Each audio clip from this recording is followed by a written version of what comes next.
Muy buenos días con todos. Buen día, buena tarde desde el lugar que están conectados.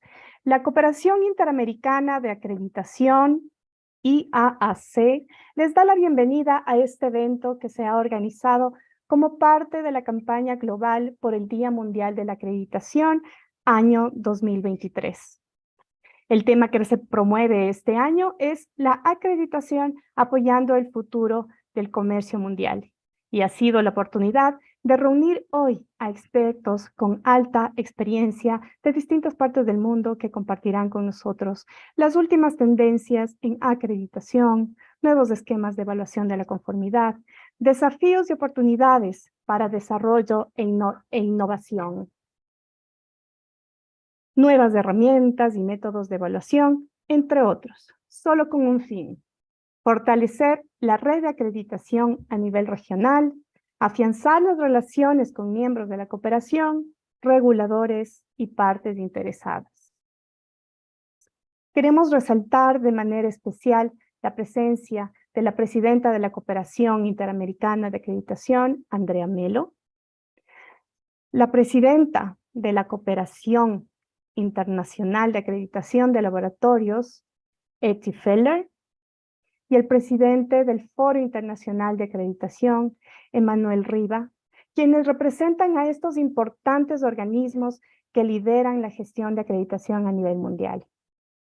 También a quienes participarán en los paneles que se desarrollarán en el evento. Gracias por su aporte, su colaboración es valiosa, y por supuesto a nuestros invitados que estamos conectados el día de hoy y que el número estamos viendo que da un aumento. Bienvenidos todos, este evento es para ustedes.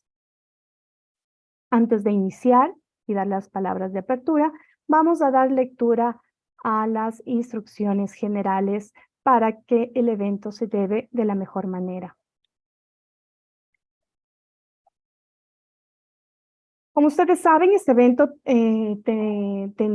será grabado y transmitido en vivo en la plataforma Zoom y tendrá registros fotográficos para efectos de promoción y divulgación en las redes sociales, página web y canal de YouTube de IAAC y de las demás organizaciones participantes que les interese difundir. Además, contamos con el servicio de traducción simultánea. Ustedes podrán visualizar en la parte inferior de sus pantallas el icono para que ustedes puedan elegir el idioma de su preferencia. También contamos con una herramienta de preguntas y respuestas. Este es un formato webinar y nosotros vamos a estar receptando a través de este módulo sus inquietudes, consultas para los panelistas y las personas que van a intervenir en este evento. Con estas consideraciones, damos paso a la apertura oficial del evento, que estará a cargo de la presidenta de la Cooperación Interamericana de Acreditación, Andrea Melo. Agradecemos nuevamente su presencia. Adelante, por favor. Muchas gracias, Verónica. Muy buenos días, muy buenas tardes a todos los que se unen a la Cooperación Interamericana de Acreditación para celebrar el Día Mundial de la Acreditación. Señora Etty Feller, señor Emanuel Riva, señores y señoras líderes de institución de infraestructura de calidad y distintos participantes. Hoy es un día de celebración, de alegría y reflexión. Desde la creación de la Cooperación Internacional de Acreditación de Laboratorios en la década de 1970 y el del Foro Internacional de Acreditación y de IAAC en la década de 90, el mundo ha experimentado transformaciones significativas en términos de tecnología y comunicación. Hoy estamos más cerca de uno del otro do que nunca antes en la historia. Estamos viviendo una oportunidad única de comunión. Los bienes, productos y servicios producidos en cualquier parte del planeta pueden llegar a nuestro hogar en un abrir y cerrar de ojos. El resultado del trabajo de científicos, pesquisadores y del sector industrial nos proporciona mejores condiciones de vida y longevidad que cualquier generación anterior. Y esto es maravilloso. Disfrutar de tantos beneficios requiere un compromiso de nuestra parte.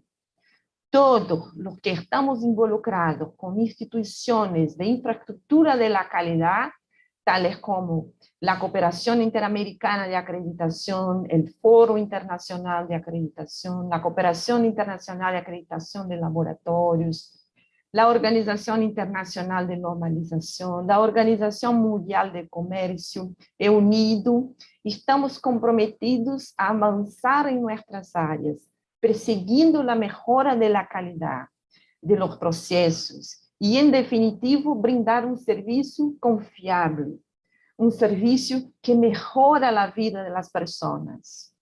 Los organismos de evaluación de la conformidad acreditados por miembros de IAAC y por otros foros de acreditación tienen su competencia atestada por los organismos de acreditación.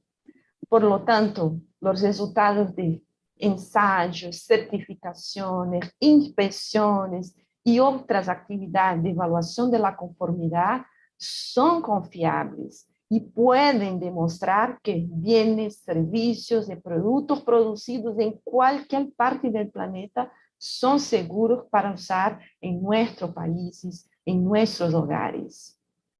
El tema del Día Mundial de la Acreditación de este año nos lleva al futuro. Y ahora me gustaría de invitar a cada uno de ustedes a reflexionar. El futuro ya somos nosotros. ¿Ustedes están de acuerdo con eso? Vamos a ver. La sociedad nos ha exigido más que herramientas de evaluación de la conformidad. Además de testar productos y servicios recientemente probados como seres humanos. Y en un esfuerzo global superamos los desafíos en la área de la salud que nos tomaron por sorpresa de una hora por otra. En un lapso de 2 años hemos avanzado algunas décadas. Producimos vacunas, realizamos actividades técnicas de manera virtual, nunca antes imaginadas, no en esta proporción. Durante este periodo, el coeficiente intelectual y de la infraestructura de calidad se mantuvo de pie. Grande parte de eso se debe a nuestra mirada que hemos dado a nuestra actividad, a un nuevo olhar. Los temas ambientales, sociales y de gobernanza vinculados al objetivo de desarrollo sostenible se han apoderado de las agendas globales y en nuestro caso no sería diferente. La acreditación es una herramienta poderosa que nos esforzamos por entregar a la sociedad diariamente. Actualmente tenemos varios acuerdos de reconocimiento multilateral y seguimos ampliando su alcance. El futuro del comercio global parece avanzar hacia transacciones globales de manera más dinámica y nuestro rol es estar preparado para responder técnicamente a la altura y en la velocidad requerida. Acá en las Américas contamos también con un Consejo de Infraestructura de Calidad, el KICA. KICA es un consejo que comprende la Comisión Panamericana de Normas, el Sistema Interamericano de Metrología y la Cooperación Interamericana de Acreditación. Juntos, estas instituciones han empleado esfuerzos para mantener firme y de manera robusta la actividad de infraestructura de calidad en nuestra región. Estoy segura que los miembros de la Cooperación Interamericana de Acreditación estamos preparados y damos bienvenida al futuro del comercio global que ya está. Bienvenido, bienvenida al Día Mundial de la Acreditación de 2023. Disfrute la jornada de hoy con los líderes mundiales y palestrantes que están presentes y amablemente están nos brindando parte de su tiempo para regalarnos su gran conocimiento. Esta es una oportunidad única que compartimos con ustedes con mucha alegría. Hagan preguntas, hagan sus comentarios. Queremos escucharlos. Muchas gracias por su participación el día de hoy. Devuelvo la palabra a Verónica.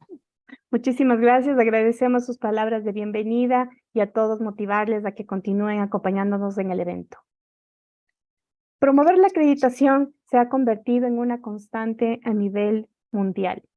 Gracias a la iniciativa de IAAC e IAF, están con nosotros Eti Feller, que ya les habíamos mencionado, la presidenta de la Cooperación Internacional de Acreditación de Laboratorios, y Emanuel Riva, él es el presidente del Foro Internacional de Acreditación, quienes nos comentarán la perspectiva mundial de la campaña 2023 y el aporte de esta para el comercio global. Les escuchamos.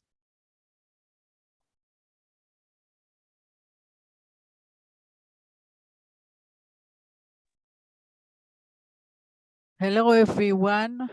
Welcome, welcome, welcome to join us in this unique celebration once a year in the World Accreditation Day 2023. Thank you very much for the kind words that Andrea and Veronica said. And as was mentioned, today we are celebrating the World Accreditation Day. And the term is accreditation supporting the future of global trade. Yes, we are part of the future, as Andrea said, and we have to draw the attention on how accreditation and conformity assessment are adopting new development and new technology for the benefit of regulators, stakeholders, and the end customer. I think that each and every one have to lead, to learn the market and the need, to educate ourselves and our teams on the global level, regional level, of course, on the national level, have the agility. And after those 2 years, as Andrea mentioned, we have the agility to adopt changes and to adopt the system to what the market need, and to develop new ways of accreditation. And of course, each and every one will speak about remote assessment or remote activities. And also the market need these ways in order to adopt the new technology that the industry and the market use. We, as the global accreditation community, and all my friends from the regional level are part of our system, have to support the global trade and have to deliver confidence to the regulators and stakeholders in our system, and to make sure that it's not just wording, but yes, we will test one or inspect once, and it will be accepted everywhere. We have to make sure that the supply chain is more, although it's more complex, we give them the ability to be inspected in unique ways as needed. And nowadays we know that some inspection body use drones and some labs use robots. And each and every one will speak also about AI and how we will use AI. And we are part of the global community, and we have to make sure that our system will support the global need. We have to make sure that not only on the global level, we have to make sure that the regions and the national regulation are followed, and if in each and every economy has their own regulation. So we have to be very sensitive in this manner as well. Of course, sustainability is part of the global movement, and we as an accreditation community have to make sure that we are part of this development. As I said, we have to learn to lead this as well. The World Accreditation Day is a unique day that we can share also new development on a global level. Recently, IAAC and IAF and my colleague Emanuela River will speak in a couple of minutes. We issue for the last 4 years a mega project of one organization for accreditation. It's a new organization of IAAC and IAF. The new organization aim is to make sure that all members of IAAC and IAF will have the ability to take part in our work and to be part of the global community. Not only national accreditation body, but also a forum of labs, inspection body, and certification body, as well as stakeholders that will be part of our system. I want to congratulate IAAC for this event and wish everyone good health, stay safe, and enjoy the World Accreditation Day 2023. Thank you so much. Muchísimas gracias a Eti Feller, presidenta de IAAC. Y continuamos precisamente, ya le habíamos nombrado, a Emanuel Riva. Él es el presidente del Foro Internacional de Acreditación, que continuará comentando acerca de la campaña mundial y su objetivo. Thank you for the invitation and my compliments for this event that if I see from the participants is really well promoted and appreciated. So accreditation supports the future of global trade. It's important to highlight the point on the future. Just to give you an idea, I've been invited last week to attend to a meeting at the United Nations to talk about artificial intelligence and connection with our ESG and conformity assessment activities. So really, the future is today, it's not tomorrow, it's today. We are protagonists in this development, and it's good that we are being seen from the market as the focal point for these topics. So, however, there are growing concerns related to cybersecurity. As I said, artificial intelligence, data protection, fraud identity. So this also raised some consumer consciousness about the sustainability, provenance, health, and ethics. This is where we can help. So standards, I'm happy to see that also Renato is here with us. Standard methodology and accreditation provide a foundation for global trade by reducing transaction costs and providing common reference points. So, but to reach these goals that are common goals for all the pillars of the quality infrastructure, it's essential that also governmental and political legislation will support accreditation conformity assessment, facilitating the trade and strengthening the national quality infrastructure and the regional and the international. This, of course, can create some overlapping, some discussion between the role of the regulators, the role of our activities, but we have to be always focused that we are here to facilitate trade, not just only the movement of the goods, but now today it's important also the movement of the people. So we have to be focused that our main goal is to facilitate the movement of goods and people and to make the trade are fair, correct, with ethics and so on. Also taking consideration the Agenda 2030. So we have a huge responsibility in this regard. Accreditation also can support innovation, ensuring that new technology comply with the required standards, and play an important role in ensuring the continued trust in global trade. So we are conscious that we have a responsibility, but also we are conscious that we can do it. So we have the competence, and we have also the resources to arrive to this goal. So altogether, I think that we can reach, we can serve also our world on this regard. I'm happy to see that we are here, a lot of people celebrating this and giving us more strength to do this. Thank you.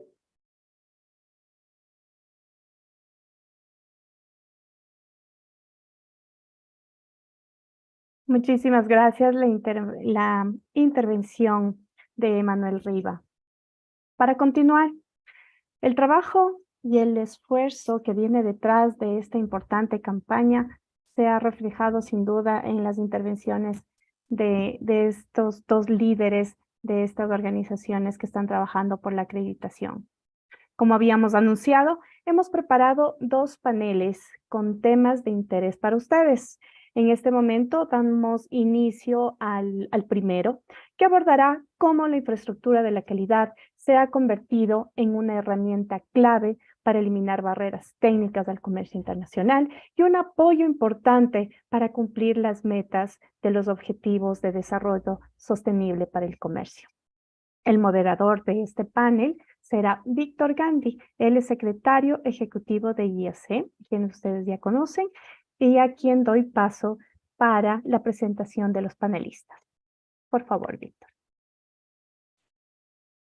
Muchas gracias, Verónica. Good morning, good afternoon to all.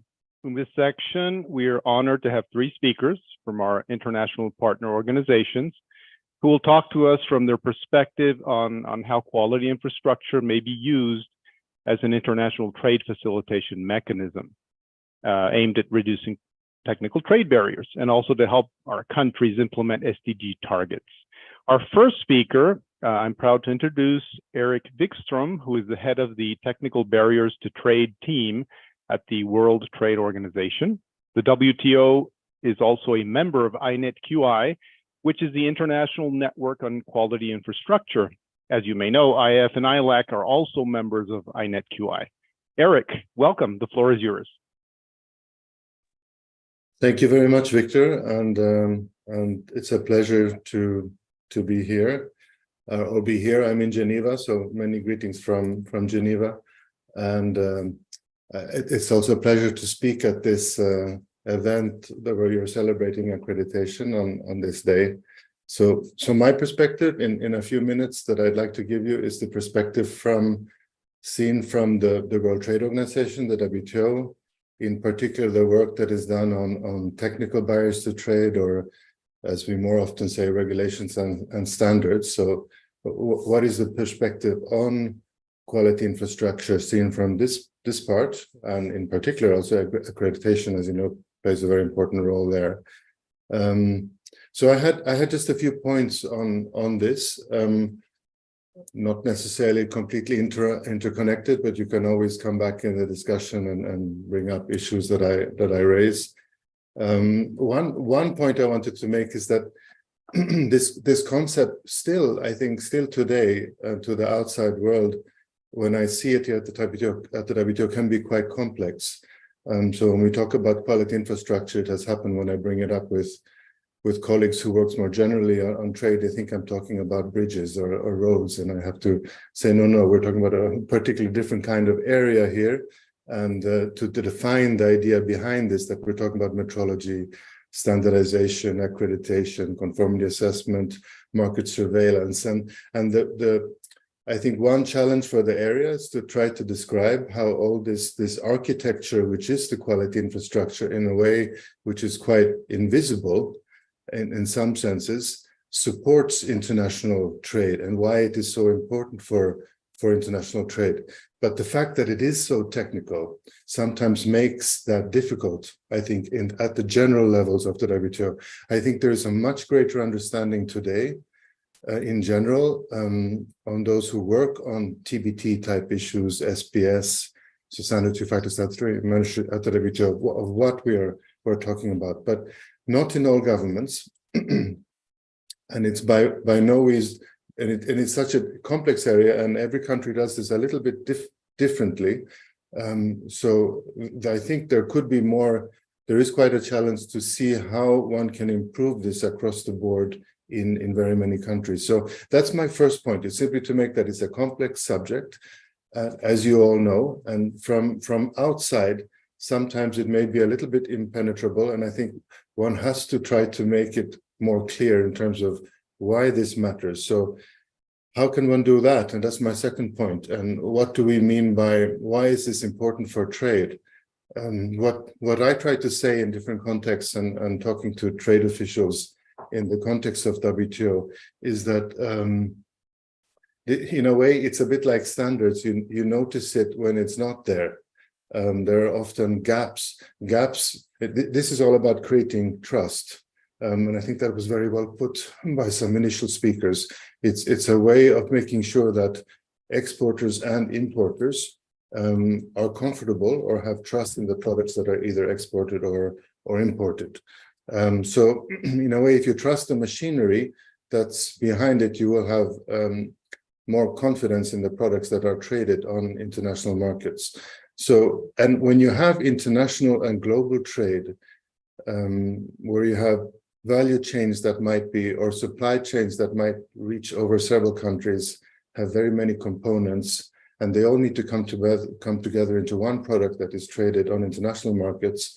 If an individual supplier is not able to demonstrate that its particular component is up to standard, is of the right quality, is safe, that will drop out of the supply chain, and you will have a gap in it, and you will not be able to access those markets. So a quality infrastructure, meaning, for instance, a certification body that is accredited, will enable countries across the line to be able to engage more in trade. Of course, you are all aware of this. This crowd is aware of this, but I think sometimes that is not clear, and one has to focus on where the gaps are in countries to see how one can correct that, and also associate it to competitiveness, because without this type of infrastructure, it is difficult to compete in international markets today.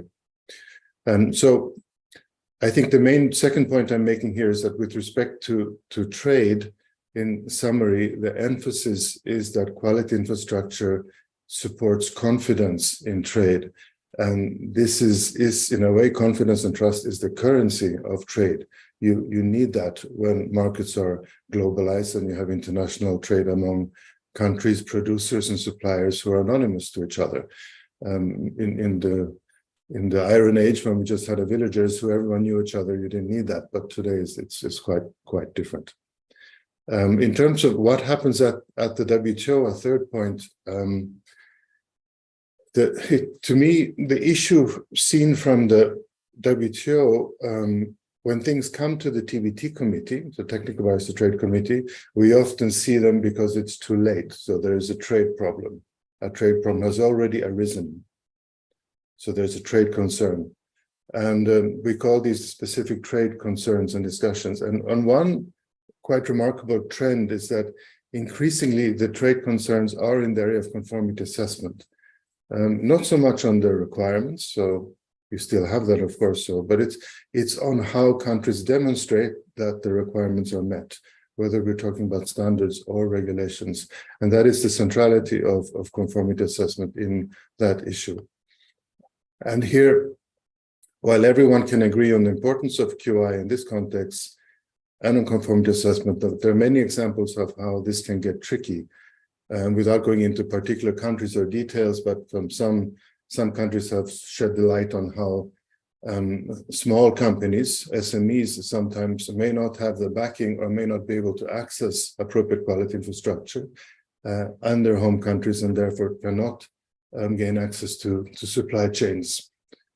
So what is the QI? Is it a public good? Who should have access? How about small countries, or should this be done at the regional level? Does every country have to have everything?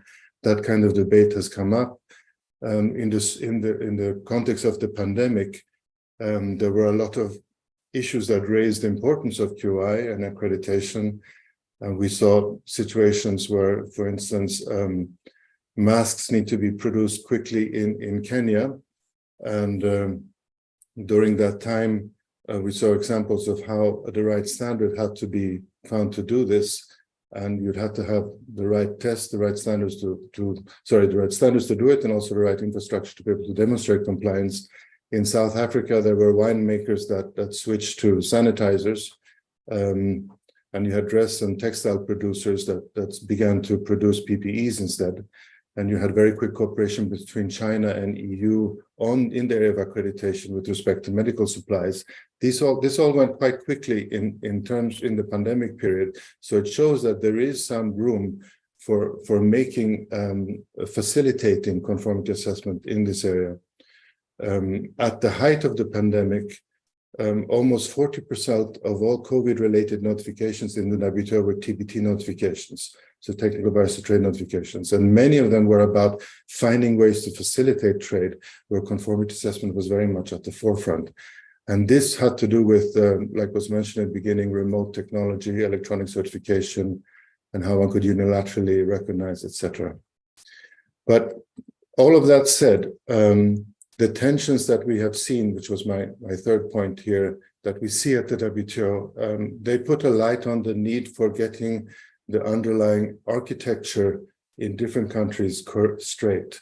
And the relationship between standard setting and regulation, the relationship between all the bodies which are part of the QI and other stakeholders, between acknowledging the importance at a higher level in government and across regulatory agencies in government.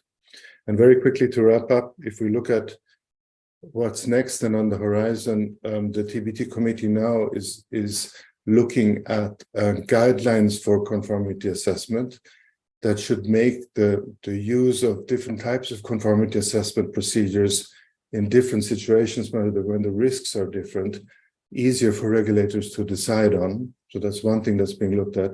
And in this context, quality infrastructure has been mentioned. That's one point. There has been recognition of this importance in the past about the importance of QI. And I think there will be quite a lot of discussion looking down the road on new technology. How do you facilitate trade in this area without compromising safety and quality and without leaving countries behind? And I think that will also be a major issue. Okay, that was a few points seen from the perspective of the WTO. Thank you.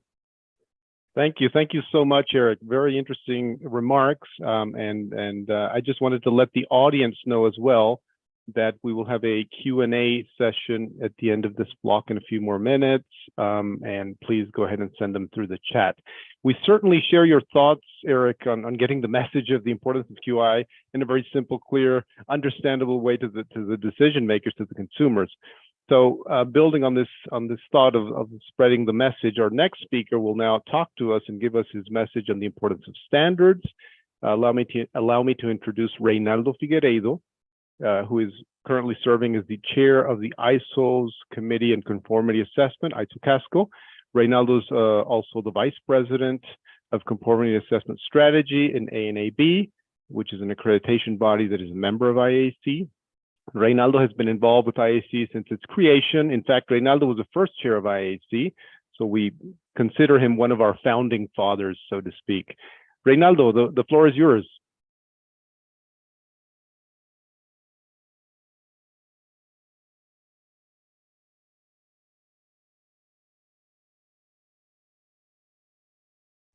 One second here. Sorry, Victor. Thank you very much for the introduction. Can you hear me? Yes. Thank you. It's a pleasure to be here and talk to the audience on the support of the future of global trade and how ISO-CASCO, the policy committee of ISO, it's contributing to this effort since ISO-CASCO, or previous ISO-CASCO was a Certico, start to develop standards related to conformity assessment. I'm going to give you an overview on CASCO quick, and then go to the point about the use of our standards on UN SDGs, how to support our standards, support UN SDGs, and also a very specific example of how this infrastructure that we're hearing now from Eti, from Manuel, and Eric mentioned about regulation and how all of this is working. And I'm going to prove to you that's working, okay? So ISO Casco responsibility is to develop international standards related to conformity assessment in all areas. And the importance of our standards is that they are horizontal standards, can be applicable for food safety, can be applicable for artificial intelligence, and many others. And the key is that what we call ISO Casco toolbox. It's not too many standards. If I'm sure the majority of the people here know about Casco, know about our standards, but they are only 37 standards, but they cross the world on the implementation of these standards. Our vision as Casco is to facilitate trade to the development of relevant standards. And the importance of the international standard. Why and what is the benefits that ISO Casco and our standards has relate to be international? The first point, it's a dual logo, ISO, the International Organization for Standardization, and IEC, International Electrotechnical Commission. And so, and this benefit also is gained through the participation of variety of experts all over the world that contribute to the development of our standards. And our standards, one of the goals, as I mentioned before, is contribute to more flow of goods. This is the infrastructure that we have. I'm not going to go too much in detail of the infrastructure. One point that I like to mention is the ISO Casco Middle Committees. Is the core stone on the development of the standards. I'm here in Bangkok, and yesterday I was sitting with the Thai National Middle Committee. So as you can see, it's the community of the ISO Casco National Middle Committees that make our standards relevant. It's not our working groups in Geneva or whatever the working group is developing those standards. It is the working groups, because who participate in the working groups are the representatives of our national middle committees. So how ISO is in this part to support sustainability. So we have in ISO what we call ISO 2030 strategy. And one of our programs is very specific related to sustainability.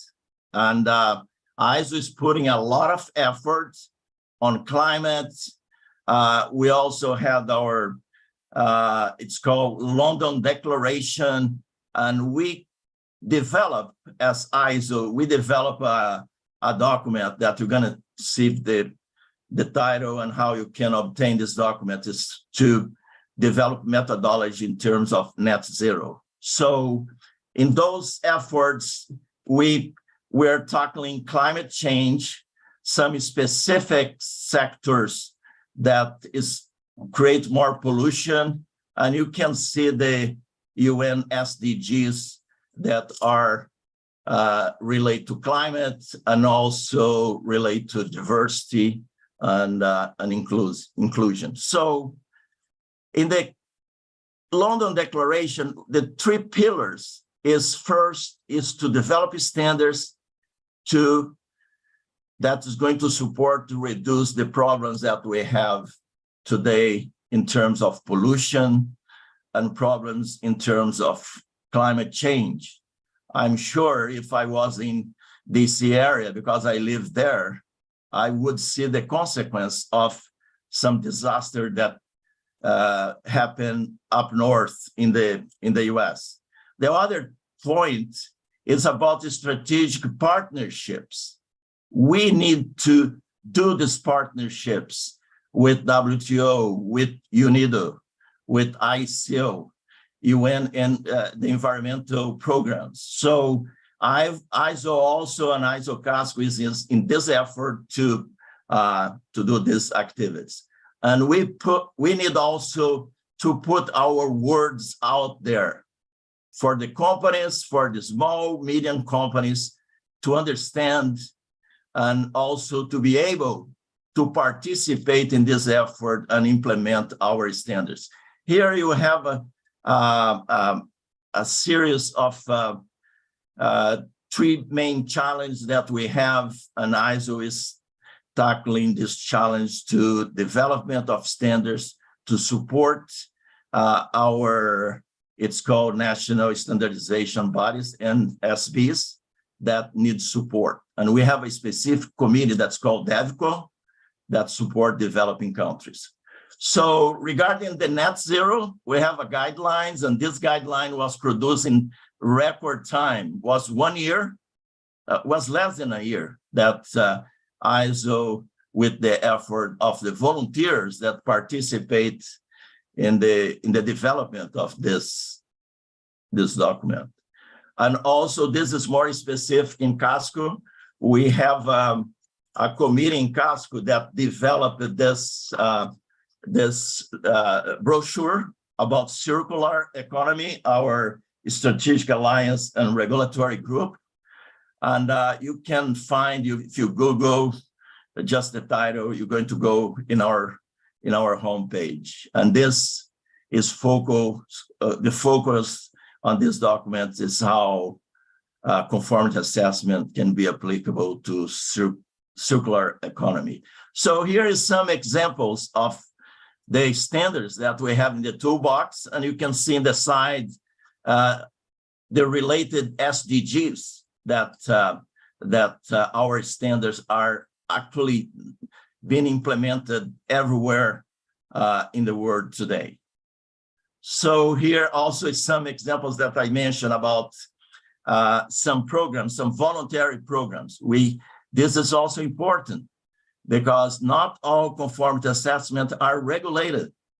There are many, many conformity assessment programs that they are voluntary. Like there is a global index on eco-labeling program, example, Green Seal in the US, Environmental Seal in Colombia, ABNT in Brazil, eco-labeling in Canada, Uruguay, Trinidad and Tobago, and many other countries. That index, if you go to that index, they're all using standards that were developed by Casco, were developed by our working groups with the support of the national mirror committees. And I put some examples there as well. So moving to trade now, and in a few seconds, I'm going to give you the example how it's working, conformity assessment. I mean, our standards, one of the objectives is to facilitate trade and market access. Because if I'm a manufacturer in Thailand, or if I export fruits from Thailand to the US, what I want that my product can go and not be retested, but my product needs to comply with specific standards.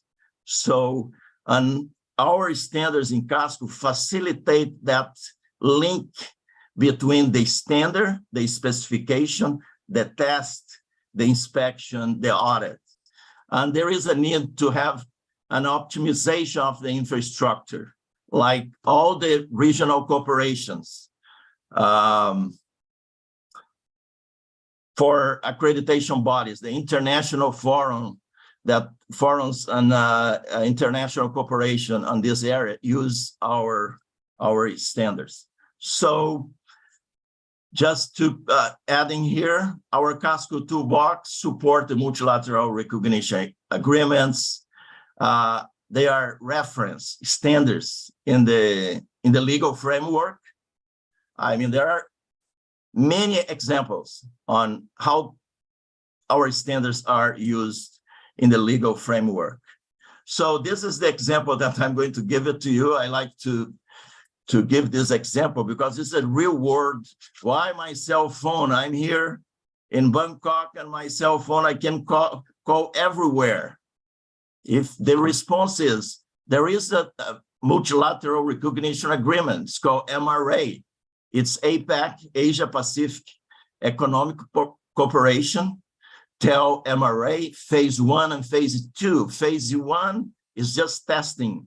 Phase 2 is certification. So in this MRA, those signatories that they have manufacturers that produce telecommunication equipments, they go without testing in the customs.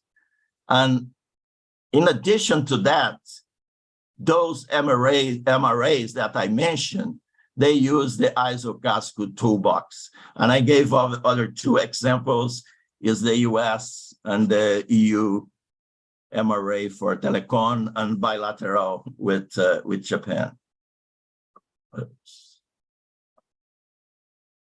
Oops, sorry, let me. The last one was about, oh gosh, I don't know what's happened here. It's coming up. Yeah, this is about IAAC. This is just one example for you to see. IAAC, the International Electrotechnical Commission, they have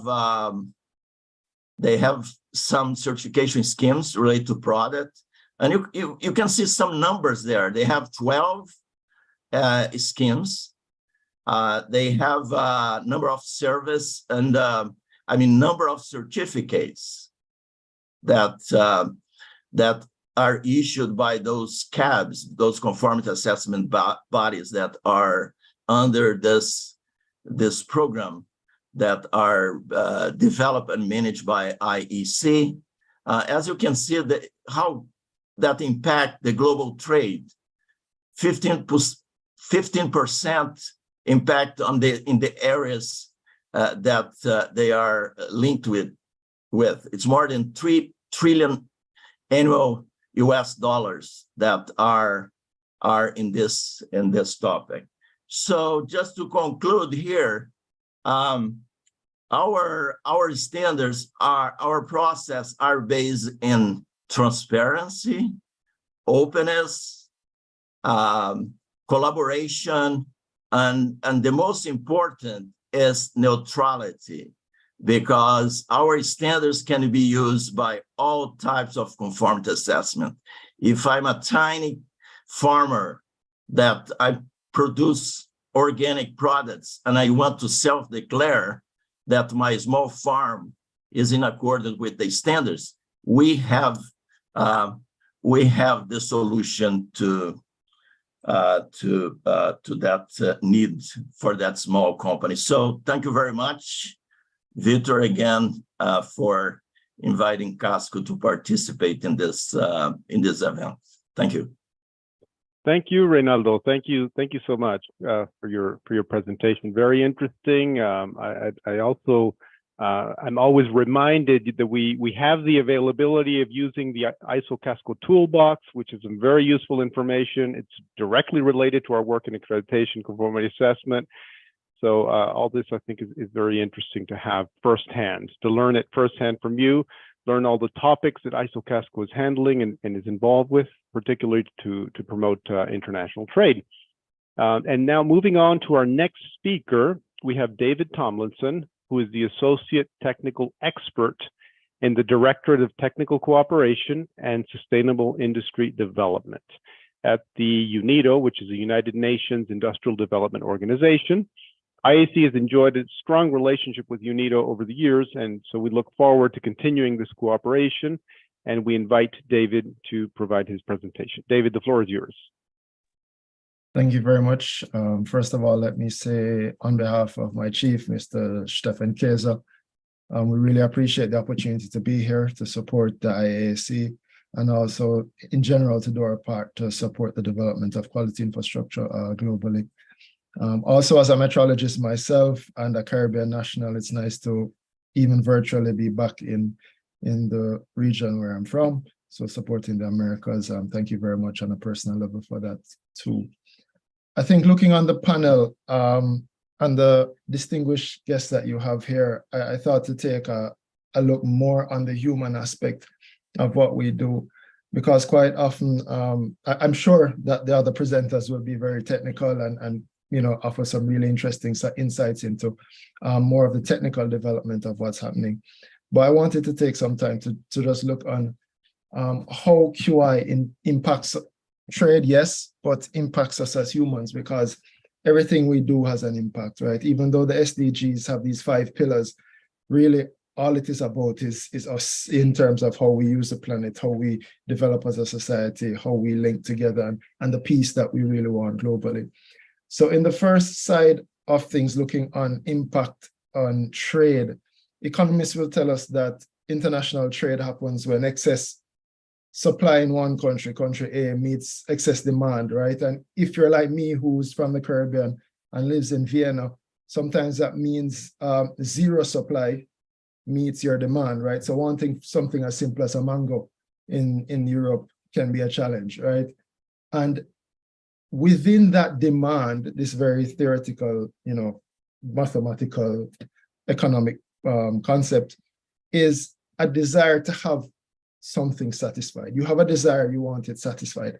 And I think the father of modern marketing, Philip Kotler, found a really good way to define satisfaction, saying a person's feeling of pleasure or disappointment, which results from comparing a product's perceived performance against its expectations, right? So it's when the outcome, the first bite into that mango, meets your expectation that you're satisfied. If that doesn't happen, then really you will end up being dissatisfied, right? And it seems like a very simple equation, but that's really what we're all aiming for. When it comes to products or services, we want satisfaction, right? And for me, I think quality infrastructure is in the business of systematically and scientifically providing human satisfaction. That is what we do. So when we start from one of the more common areas that the general public know of, you can ask about standards and persons will be able to say, yeah, that hasn't met the standard or it does meet the standard. And that is the basic level. We try to define what these expectations are in a systematic way, right? In some logical way to say, this is my minimum expectation for a mobile phone, for example, in the case of our previous presenter, or a mango, or something else that we want. Then how do we measure that? Well, there has to be some mechanism to say that, these defined expectations can now be checked. And this is where metrology comes into play. And this is where my heart is. With BIPM, the International Bureau of Weights and Measures, defining it as the science of measurement and its application. The other side that persons often see and know is the market surveillance side of it, where some authority comes in and makes sure that it meets the regulation. Coupled with that is conformity assessment, right? We want to know that what we have is tested.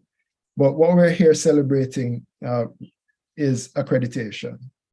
That procedure, that part of it in relation to giving formal recognition that somebody or some human has the competence to do these tests, to analyze whether or not these minimum expectations will be met.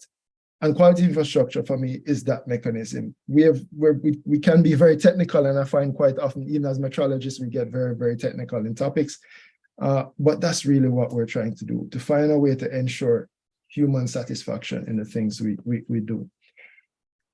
IAAC QI, which has been mentioned by my predecessors also, the International Network of Quality Infrastructure has found a definition for this after much painstaking discussions. And this is a system that has been put together to support quality, safety, environmental soundness of goods, services, and processes. And in terms of the WTO, now we're looking on trade itself. The technical barriers to trade agreement in Article 6 spells out a number of these pillars of quality infrastructure that we looked on in my previous slide. But in there, I wanted to highlight the word satisfied. right? It's about bringing human satisfaction through all of these technical things that we've put together and called quality infrastructure. So the conformity assessment procedures that are in place to check the standards development that documents the expectations, the metrology, which is not specifically spelled out here. And I'm as a metrologist, again, I'm not the happiest person seeing that we're not listed there, but it's implied, right? When you speak of international standards, what are the standards for measurement? These are very important. And there also is accreditation to ensure that these tests, these conformity assessment results are accepted throughout the world through these mutual recognition or mutual recognition agreements that is in place with the IAAC, IAAF to support that. So fundamentally, quality infrastructure is important for society and also for trade. Looking on that, then, how does quality infrastructure support our targets for the way we use our planet for prosperity, for our goals as mankind, our 2030 sustainable development goals? Well, if we look on prosperity, the pillar of prosperity, of one of the 5 pillars, quite often this is the one my division, my unit looks to, particularly because of a lot of our work is focused on SME competitiveness, quality, and supporting trade. So we often rely very much on quoting SDG 9, industry, innovation, and infrastructure. But accreditation itself really serves an important part in achieving prosperity for us as a people. It reduces technical barriers to trade, ensuring that the results of a measurement in country A is accepted wherever it goes. So there's no retesting, there's no issues with, being rejected on the ports. It makes things a lot easier.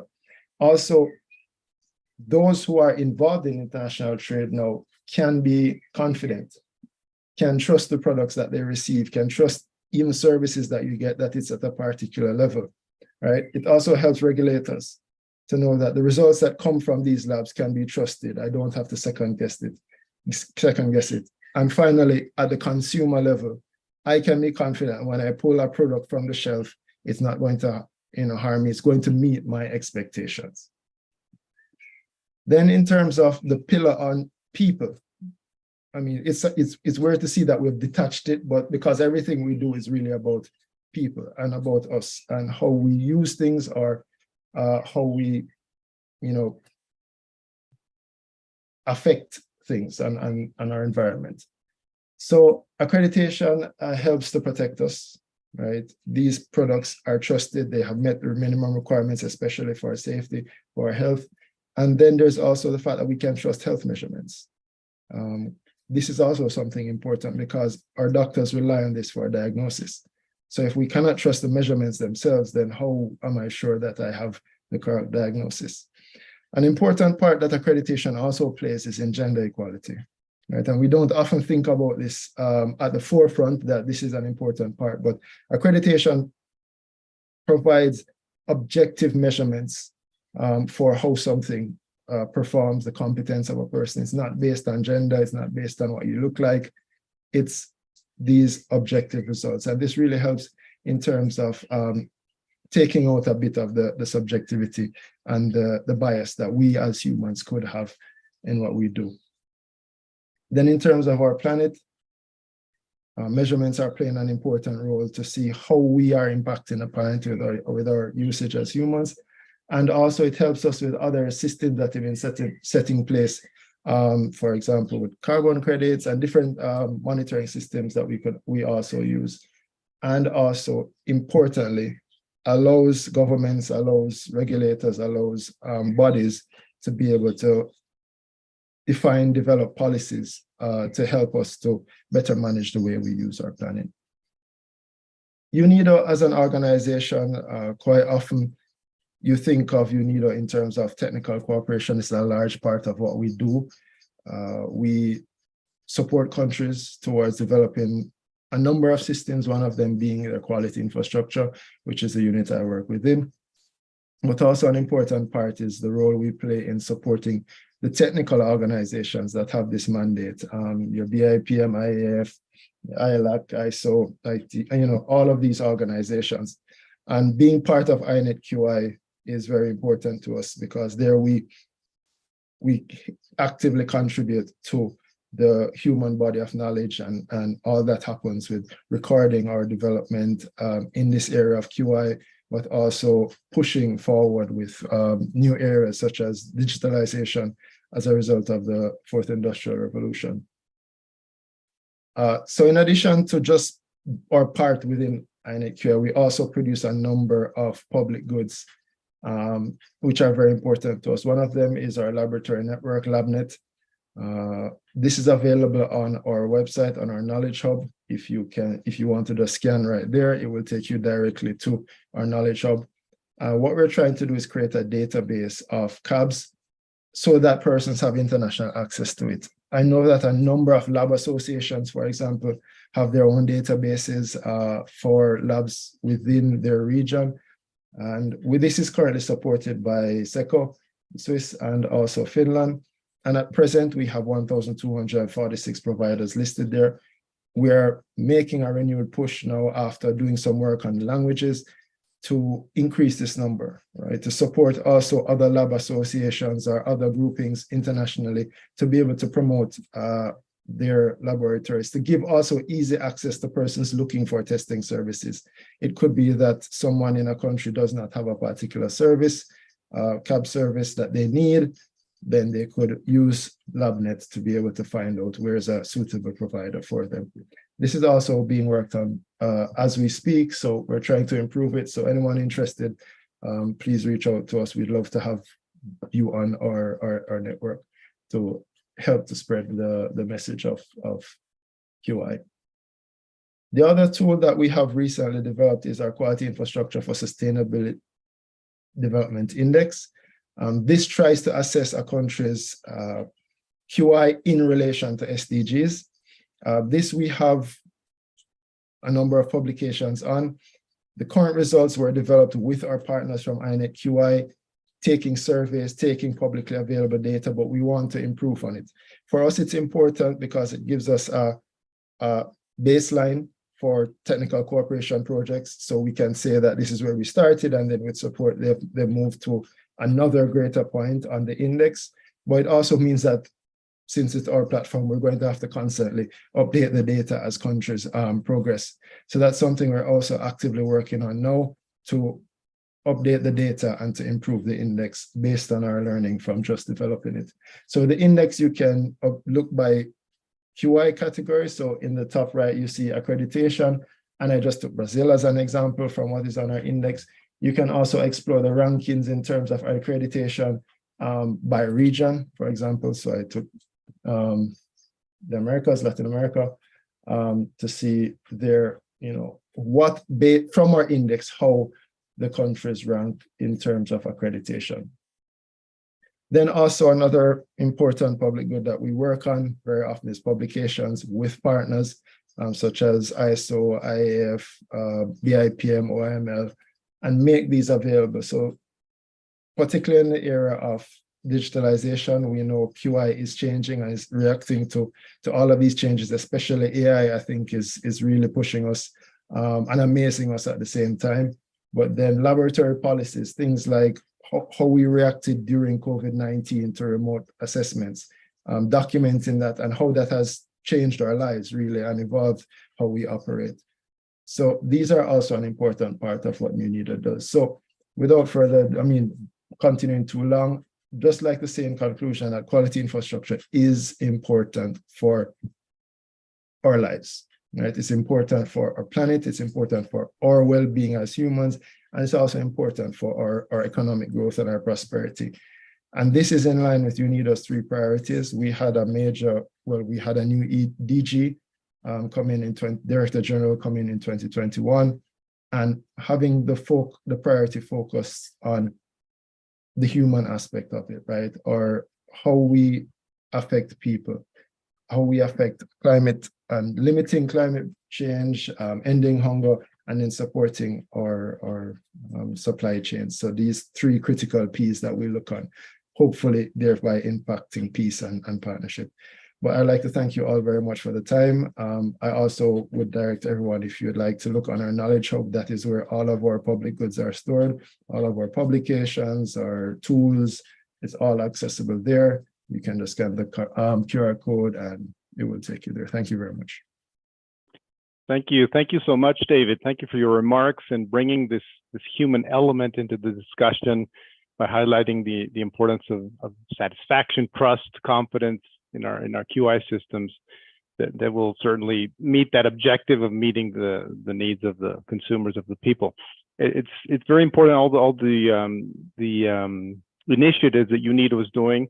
Thanks also for highlighting UNIDO's role in INET QI, and obviously that recommendation to visit the UNIDO Knowledge Hub. We're definitely going to keep that in mind. The QI Index and all the interesting publications and tools that you have available. We have received some questions in the chat, so please, I will ask the panel speakers to stay for just a few more moments. I will start by reading out a question that we received that is directed to Eric from WTO. The question is, what kind of assistance can the WTO provide to its members regarding TBT issues? Eric? Okay, so I guess I would say that well, basically there is an agreement among the 164 WTO members, which is about standards and regulations. So that's the TBT agreement. So it regulates between all members disciplines on what you can and what you can't do. And in a nutshell, it gives members the right to regulate. That's very clear, for sovereign, legitimate reasons, protection of human health, protection of the environment, etc. But at the same time, there's a discipline that says you have to be transparent. You should use international standards, and that's where we heard many references already. You cannot create unnecessary barriers to trade, etc. You cannot discriminate. So that's in a nutshell, the framework that you have in terms of the rules. And what the WTO gives is also a forum through the TBT committee, where any issue relating to these rules and that affect international trade in any goods, agricultural or industrial, can be raised for discussion. And what you have seen over the years is an increasing number of engagement, particularly from developing countries, particularly from Africa, in the committee in terms of what can be done. So what the trade concerns that are raised, and I gave a few examples in my remarks before. Excellent. Thank you so much, Eric. Let me check to see that we have another question here. This question is directed to David. David of UNIDO. The question is, what kind of support is UNIDO providing to develop the quality infrastructure in the Latin America and Caribbean countries? Thank you very much for that question. So I can definitely answer the Caribbean side of it. I actually just moved to a new project that we have supporting the Caribbean region, specifically through the CARICOM Regional Organization for Standards and Quality. So we're looking on the quality and regulatory framework there. So supporting CROSS-Q in a number of the regional policies and regional things that it wants to do, particularly on things like the standard strategies, the revision of the quality policy, but also to support select value chains. And we're in discussions right now leaning towards cocoa and coconut value chains. That is something that we were doing, and helping CABs towards accreditation within these value chains. Working as a subcomponent of a larger business-friendly program that is funded by the European Union, brought to us by the Organization of African, Caribbean, and Pacific States. So this project is actually trying to link Africa, the Caribbean, and the Pacific together to also share experiences and to cooperate a bit more, because there are similarities, but huge differences also between the regions. Within Latin America, I've not yet had the pleasure within the time I've been at UNIDO to work with Latin America, but I know that I do have a number of colleagues working with the GQSP program that is funded by SECO. So looking, and I know there was work in automotive value chains and a number of other value chains. So our approach usually is strengthening the quality infrastructure and looking at the policy framework, the standards development methodology, supporting accreditation bodies, at the same time looking at the entire value chains, because it makes no sense. Well, it can happen, but it's more effective if we develop the system, but also help the SMEs and the businesses to access those services and to be demand oriented. So it's developing the QI plus at the same time helping the value chains to be able to do that. We use donor funding mostly. So I just wanted to clarify also that we don't quite often come in with our own in-house funds, but we come in with the expertise. So once there is a donor or a development partner interested in working in a particular country or region, then we bring our expertise to the table. We bring our ability to design these projects to the table and then help the country towards development.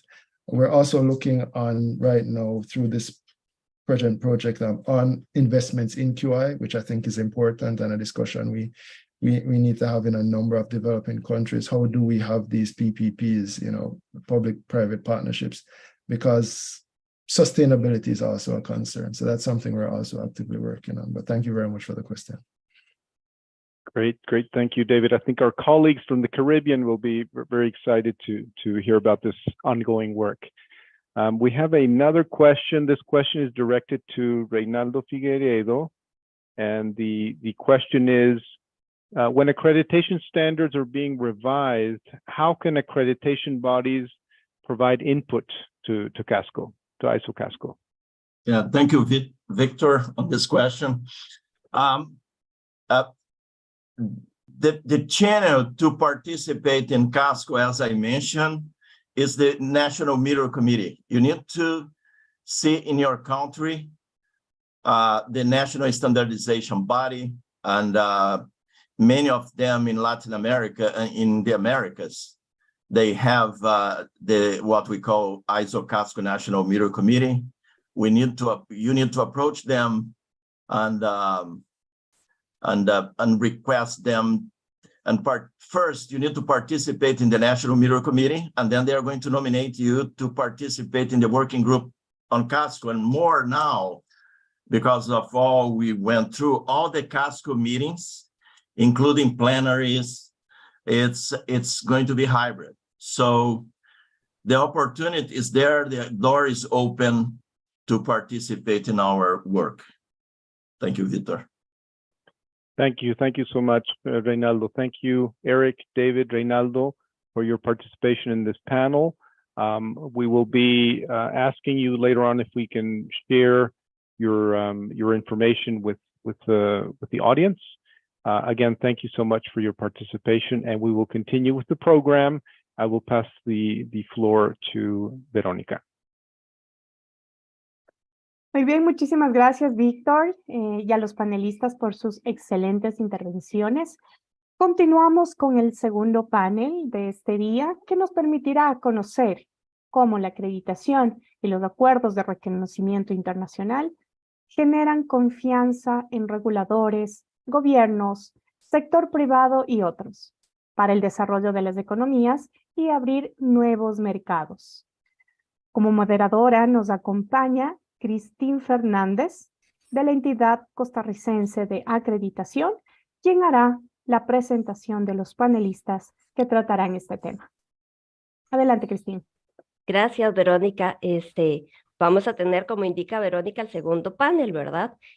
Nos acompañan Alberto Herrera, Senior Manager Accreditation de las Américas, Prasant Ramakrishnan, Senior Manager de las Inspection Agencies, ambos de International Accreditation Service, IAS, de los Estados Unidos, organismo de acreditación, miembro pleno,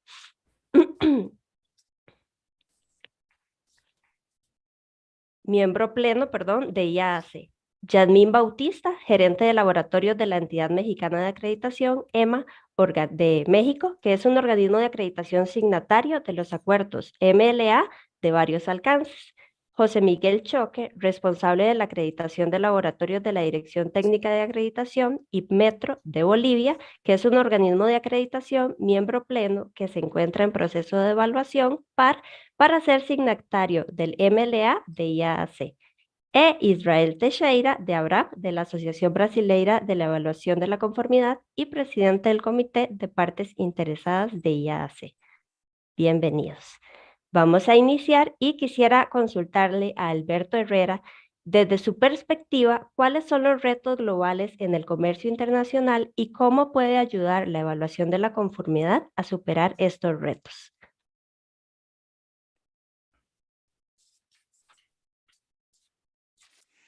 Actually, that question will be responded by Prasant, my colleague Prasant Ramakrishnan. So I was addressing the second question. So if you want me to start with my question, that's fine. Or you want to switch the roles? Please let me know. Sí, claro. Entonces vamos con la segunda. Sería, la acreditación se basa en la confianza. ¿Nos puedes comentar cuáles son los factores que aseguran que una acreditación por parte de un organismo de acreditación reconocido por IAAC ofrece confianza a los reguladores, gobiernos y al sector privado para desarrollar las economías y abrir nuevos mercados? Thank you. First of all, thank you very much for the opportunity to, to share our perspectives, our views, and try to answer, to address these questions. Let me, start sharing something with you. My experience with the regulator sectors and different parts of the world. I spent, a good 20 years of working with regulators, government agencies, private sector, promoting and assisting governments to develop building regulatory systems, namely, building codes and what that is encompass, that ecosystem that needs to is be in place, to have a good, sound building regulatory system. I had the opportunity to experience, through this way at a close range, the challenges to bring a fair and well-balanced regulatory system. And in this regard, one of the main components of this system is the role of the conformity assessment bodies, which, accreditation bodies and, recognized by IAAC form, an important playing an important part. In a robust, in a well-balanced regulatory system, the regulator welcomes, the SCAB's participation on the processes of checks and balances that are required to achieve the good performance of this ecosystem, so to speak. Now, to address, specifically the question, what are the factors that ensure the accreditation, by an IAAC recognized AB and, how it's trusted by, these elements in all these parts that form, the regulatory agencies, government agencies, and private sector, in how they contribute to the development, the creation of the new markets. I believe that those are, the factors are at the core of our, accreditation process. The technical and standards, the quality management systems developed, as explained on the panels before, and implemented by, organizations in if not police, but in agreement with this, with IAAC, and we see that the IAAC participants and signatory ABs are not exempted from those checks and balances. We all participate, and will participants on this ecosystem. We're in the same vessel, so to speak, that needs to be well balanced and provide confidence. As Eric pointed out, the confidence, the fairness, and the integrity, which are essential parts of the accreditation process. Another important factor is, impartiality. which, when it's exerted, results on fairness of the results, a fairly certified product, a fairly process, a fair process, and a trusted lab test report, etc. We could affirm also that the entire accreditation process is what provides this trust and confidence, but specific factors that need to be recognized also, like traceability of the measurements employed in testing and calibration, also proficiency test results, to reassure the validity of the laboratory's performance. This fair practice also apply to the ABs, this checks and balances, by periodic peer reviews of the scope, that the scopes are, recognized by IAAC. And perhaps, this peer review is the best guarantee that IAAC members can offer, to regulators. Technical barriers, as mentioned before, are brought down, when robust regulatory systems are in place. This, of course, bring development to economies and consequently, open new markets, for everyone's benefit. So that is my part of the response, to the question, and I leave, for the next room for the next one. Thank you. Muchas gracias. Ahora sí, Prasanth Ramakrishnan, desde su perspectiva, ¿cuáles son los retos globales en el comercio internacional y cómo puede ayudar la evaluación de la conformidad a superar estos retos? Thank you. Thank you for the question. And, there are many global challenges in international trade, and some of them, there are many, but let me talk about the significant ones. They are the different foreign technical regulations and standards. We have a standard in America, we've got a standard in Mexico, we've got a standard in Latin America. There are so many different standards, but the standards talk about the similar requirements. So that's one challenge. Another challenge is there are so many voluntary standards, so it's mandated, so that's there. And technical regulations by the regulators vary with economies. So that's another challenge we have. So as I said earlier, duplication of requirements, the complexity in the requirements are the challenges we face from an accreditation perspective when we accredit a CAB. And this challenge is what happens is that it puts enormous pressure on the industries. So they got to comply with redundant standards and regulations. So what happens is that they they spend so much time and money on the processes, and that affects the cost. So as a consumer, you got to pay a higher price and taxes and heavy taxes there, so which can lead to inflation, right? So to avoid all these things, in the conformity assessment community, the accreditation bodies have mutual recognition arrangement and multilateral arrangement in place.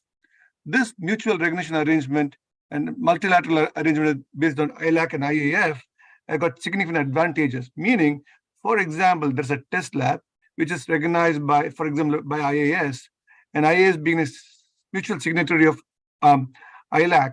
So that if that product has to be exported to the different economy, which is also a mutual signatory of IAAC, so that can be it's portable. The test reports are portable and it's been accepted there, so that the product does not have to be retested again. And similar logic applies to inspection and certification activities. So and also the World Trade Organization technical barriers to trade agreement recognize the equivalency of the certificates provided by the CABs who are accredited by the ABs who are part of the IAAC and IAF arrangements. And so some of the benefits what we see is the cost, the significant cost we see, which can reduce the inflation, and portability acceptance of the results, whether it be testing, inspection, or certification. The portability and acceptance makes a difference. And this helps to develop mutual trust and credibility between the economies. So better relationship between the economies.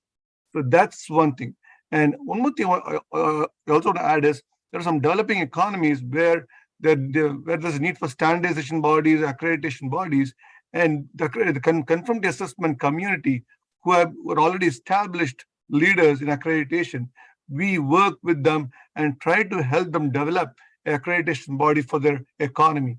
And we encourage them to be a part of the mutual signatory status of IAAC, IAF, IAAC. So all these things are in process. So, so these are some advantages in this how the conformity assessment community helps to overcome the global challenges. This global challenges never stops.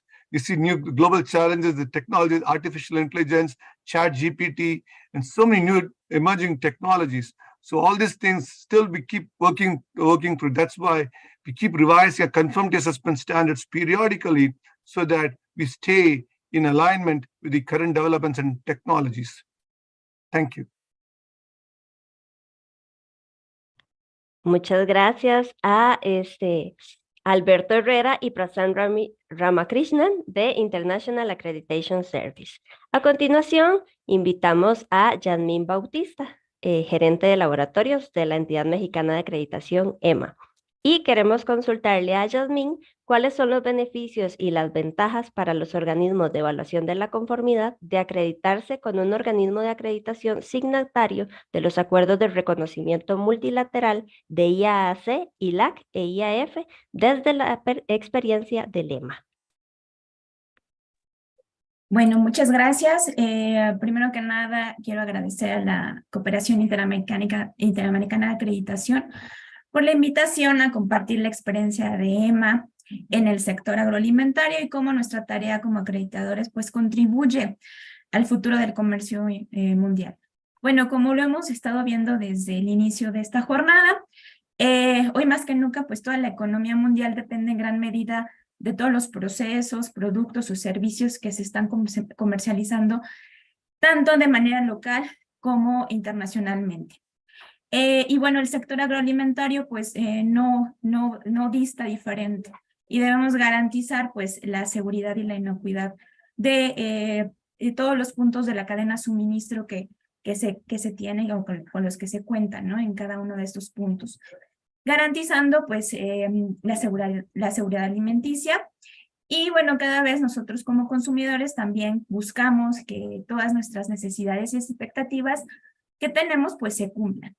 Y bueno, ya basados en cuanto a la pregunta que me haces, pues una de las principales ventajas que cuentan los organismos de acreditación que son firmantes de estos acuerdos de reconocimiento mutuo con las diferentes cooperaciones internacionales de acreditación, como lo es ILAC, IAF, y las cooperaciones regionales, como es la Cooperación Interamericana de Acreditación o la Cooperación de Asia-Pacífico, es que todos estos productos o servicios que se producen en las regiones se pueden comercializar, dan apertura a los diferentes mercados, garantizan la competencia y la calidad de los servicios y de la actividad que realizan los organismos de evaluación de la conformidad que estos entes acreditadores realizan.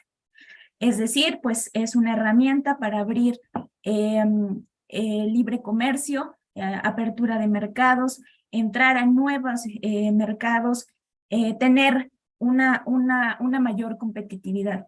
En el caso específico de EMA, pues somos una acreditadora, una casa acreditadora con más de 24 años de experiencia en el mercado.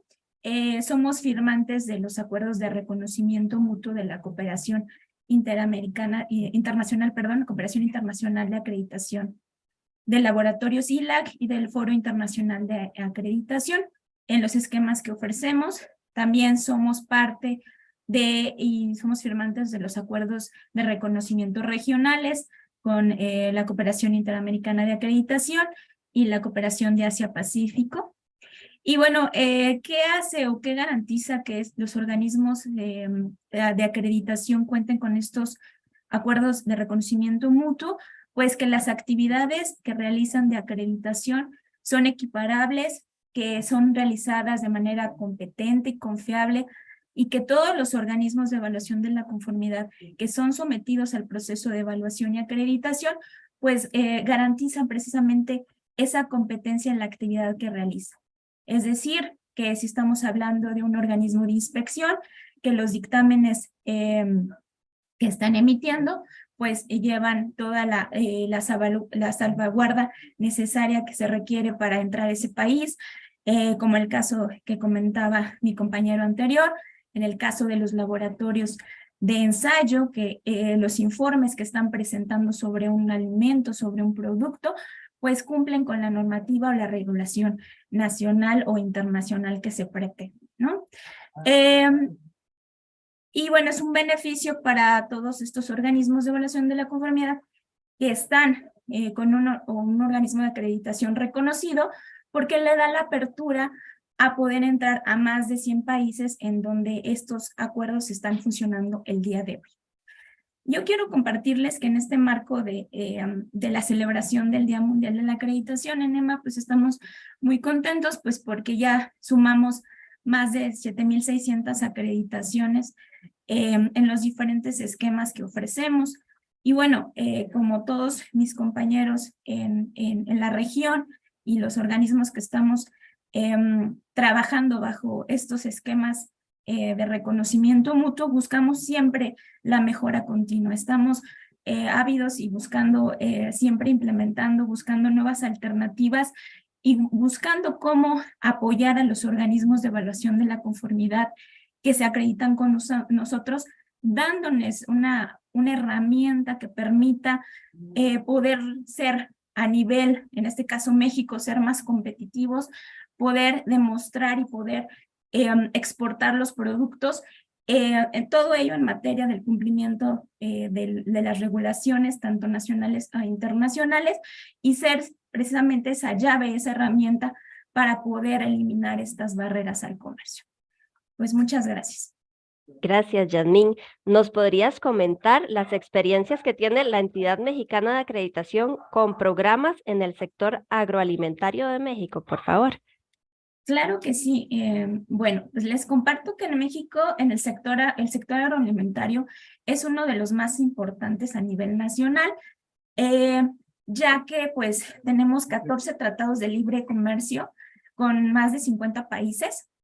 Y bueno, esto ha logrado, o uno de los grandes resultados que tenemos como país es que somos el primer exportador a nivel mundial de aguacate.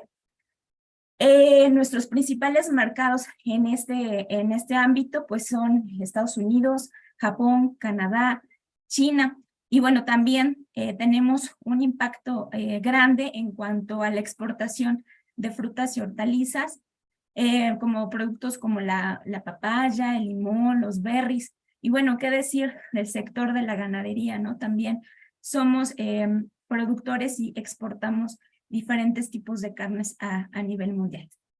Y bueno, como EMA, pues estamos coadyuvando con la acreditación de los organismos de evaluación de la conformidad, pues primero que nada cumpliendo la regulación nacional, pero también pues cumpliendo los estándares internacionales y las regulaciones internacionales, y por ello pues buscamos o contamos con diferentes esquemas de evaluación de la conformidad en todos los esquemas de evaluación de la conformidad. Por ejemplo, para unidades de inspección tenemos los programas en materias de sanidad vegetal, salud animal.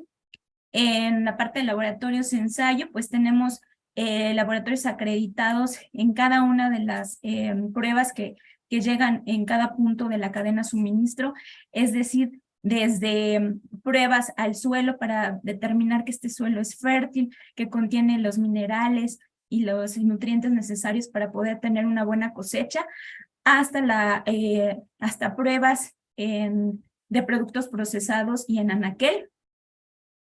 En la parte de organismos de certificación, pues tenemos acreditados en sistemas de gestión de la inocuidad alimentaria, México GAP, producto orgánico, buenas prácticas pecuarias, sistemas de gestión de cadena de suministro, Global Markets, Safe Quality Food, SQF, Primus GFS y algunos esquemas también que nuestro propio regulador pues tiene, como el certificado de empresas agrícolas responsables.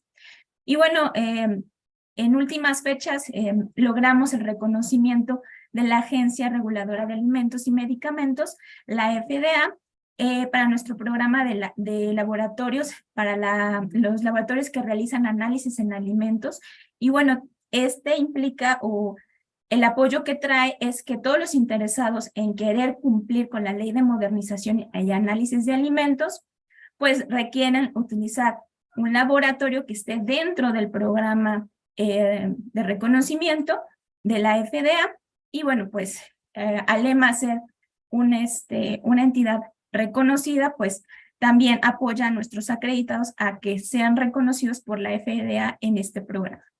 Y pues a nivel nacional, pues les comento que pues también trabajamos muy de la mano con el regulador nacional, que es la Secretaría de Agricultura y Desarrollo Rural, pues para poder tener un sistema de infraestructura de la calidad completo, competente, y tener y garantizar los diferentes organismos de evaluación de la conformidad que sean necesarios para dar el cumplimiento a todas las disposiciones técnicas de carácter obligatorio que aquí en México son las normas oficiales mexicanas.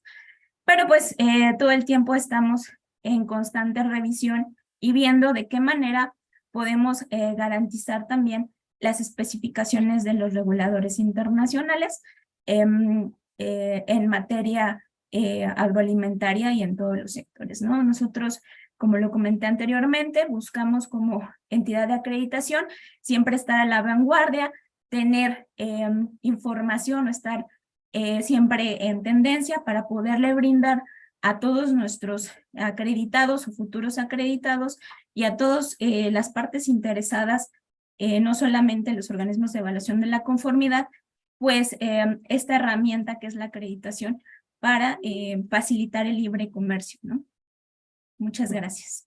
Muchas gracias, Yaumín Bautista, gerente de laboratorio de la Entidad Mexicana de Acreditación, EMA. Ahora invitamos a José Miguel Choque a que encienda su cámara. José Miguel es el responsable de acreditación de los laboratorios de la Dirección Técnica de Acreditación de Inmetro en Bolivia.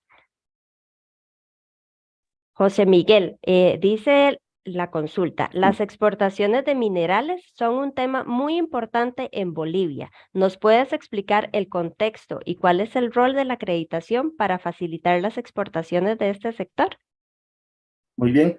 Inicialmente, muy buenas tardes a todos. Para mí es un placer estar acá en este evento tan importante para todos y pues nosotros estamos agradecidos por permitirnos compartir nuestras experiencias y cómo estamos trabajando en nuestro país.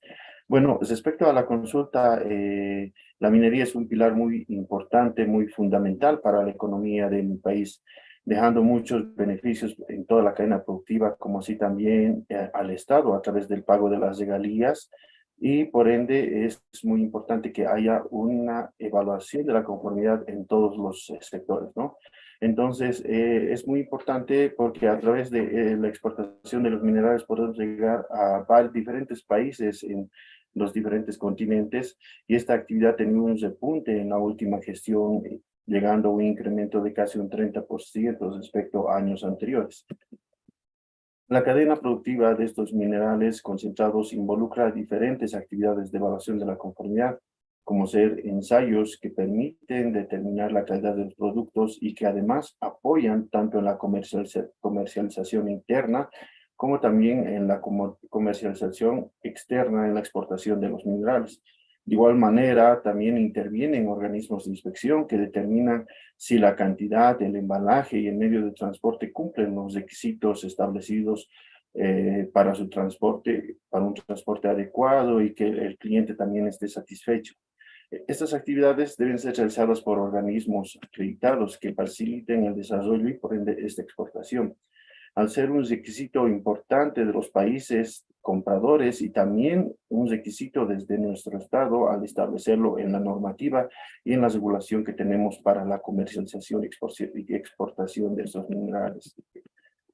Un pilar que se ha conversado, que sea un tema muy importante que se ha hablado anteriormente, es la infraestructura de la calidad.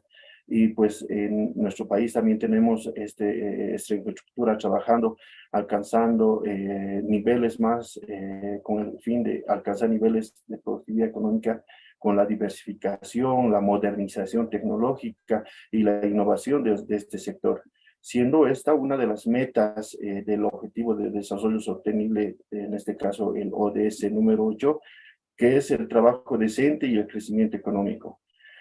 La infraestructura de la calidad de nuestro país trabaja brindando trazabilidad en las mediciones desde nuestro Instituto de Metrología, la emisión de normas que puedan apoyar el desarrollo de las actividades y puedan estar estas sistematizadas, pero sobre todo desde la acreditación de estos organismos de evaluación de la conformidad, con el fin de garantizar la confiabilidad de las actividades de los usuarios. Actualmente, nuestro Estado y también la industria privada están trabajando en la transformación, la industrialización de estos productos con el fin de darle un valor agregado y no solo exportar mineral concentrado y por ende tener mayor incremento, mayores regalías y darle un mayor costo a estos productos.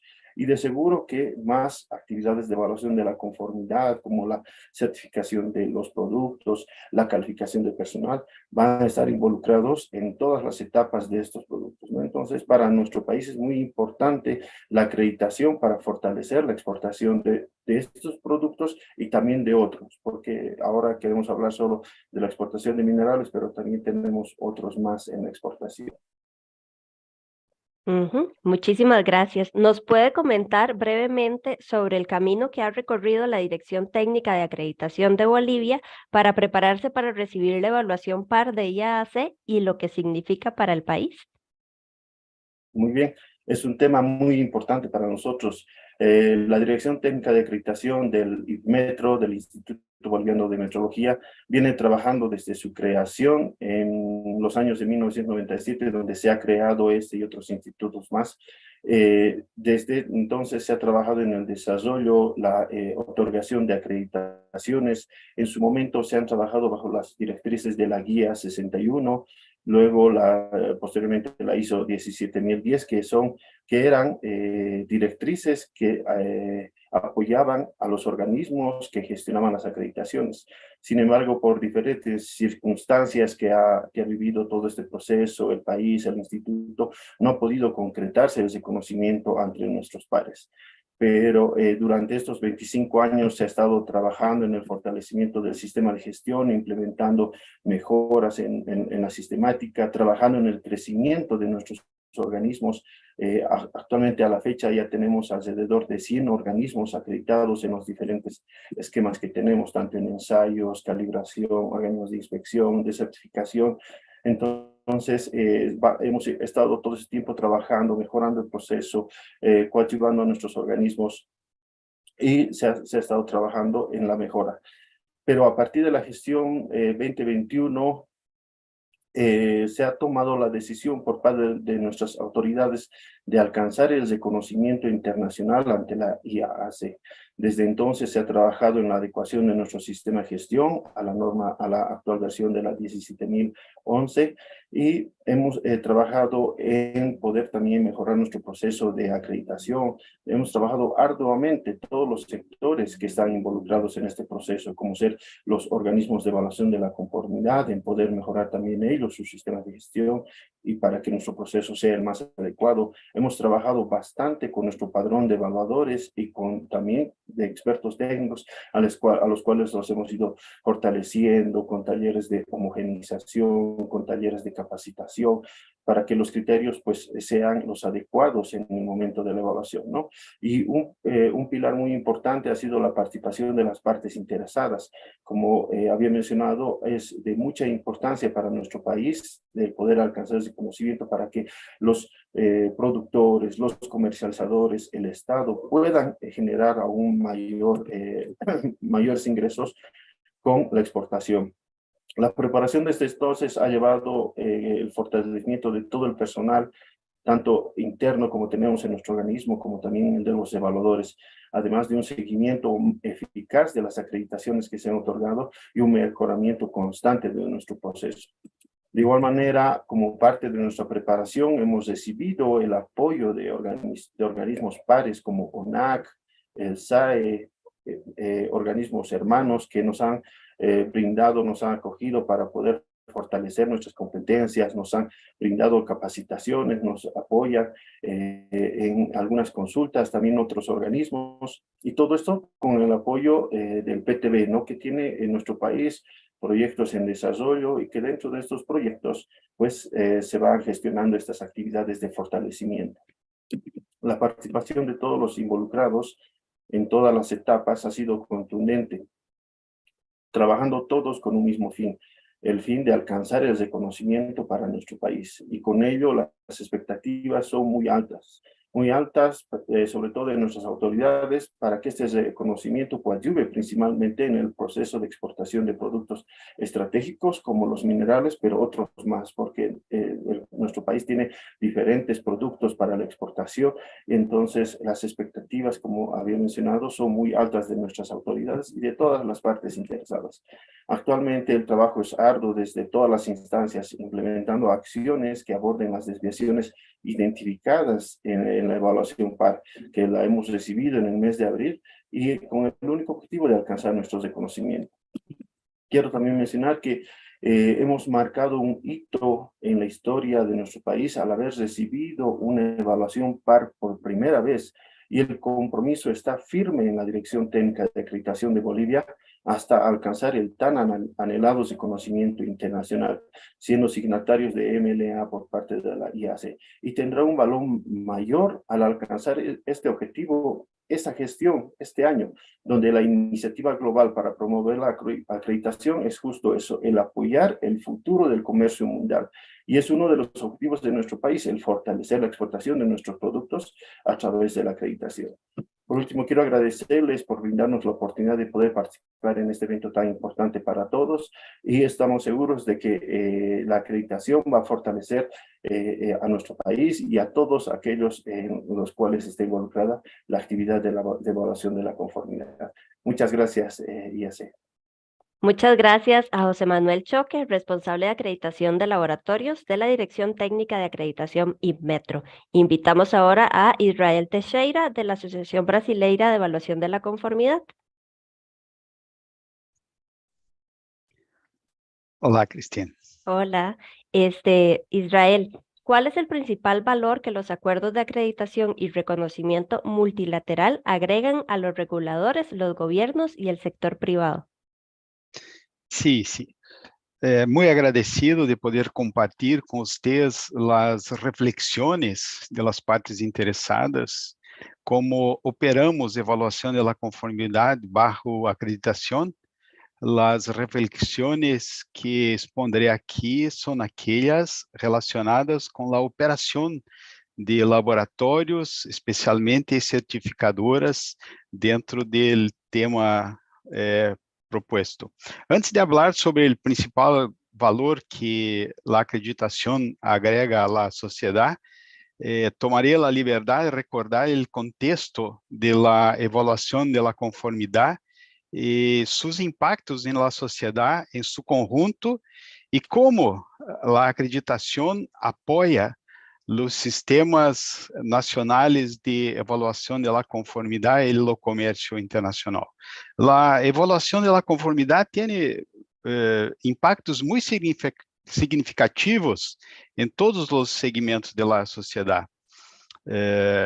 Quando se atua no campo da saúde, da segurança e o meio ambiente, a informação e proteção ao consumidor final de produtos, por exemplo, é um dos maiores ativos, já que facilita o acesso das famílias a produtos que cumprem com os estándares de segurança, contribuindo à redução de acidentes, e informando, por exemplo, sobre os níveis de eficiência energética em produtos eletrônicos.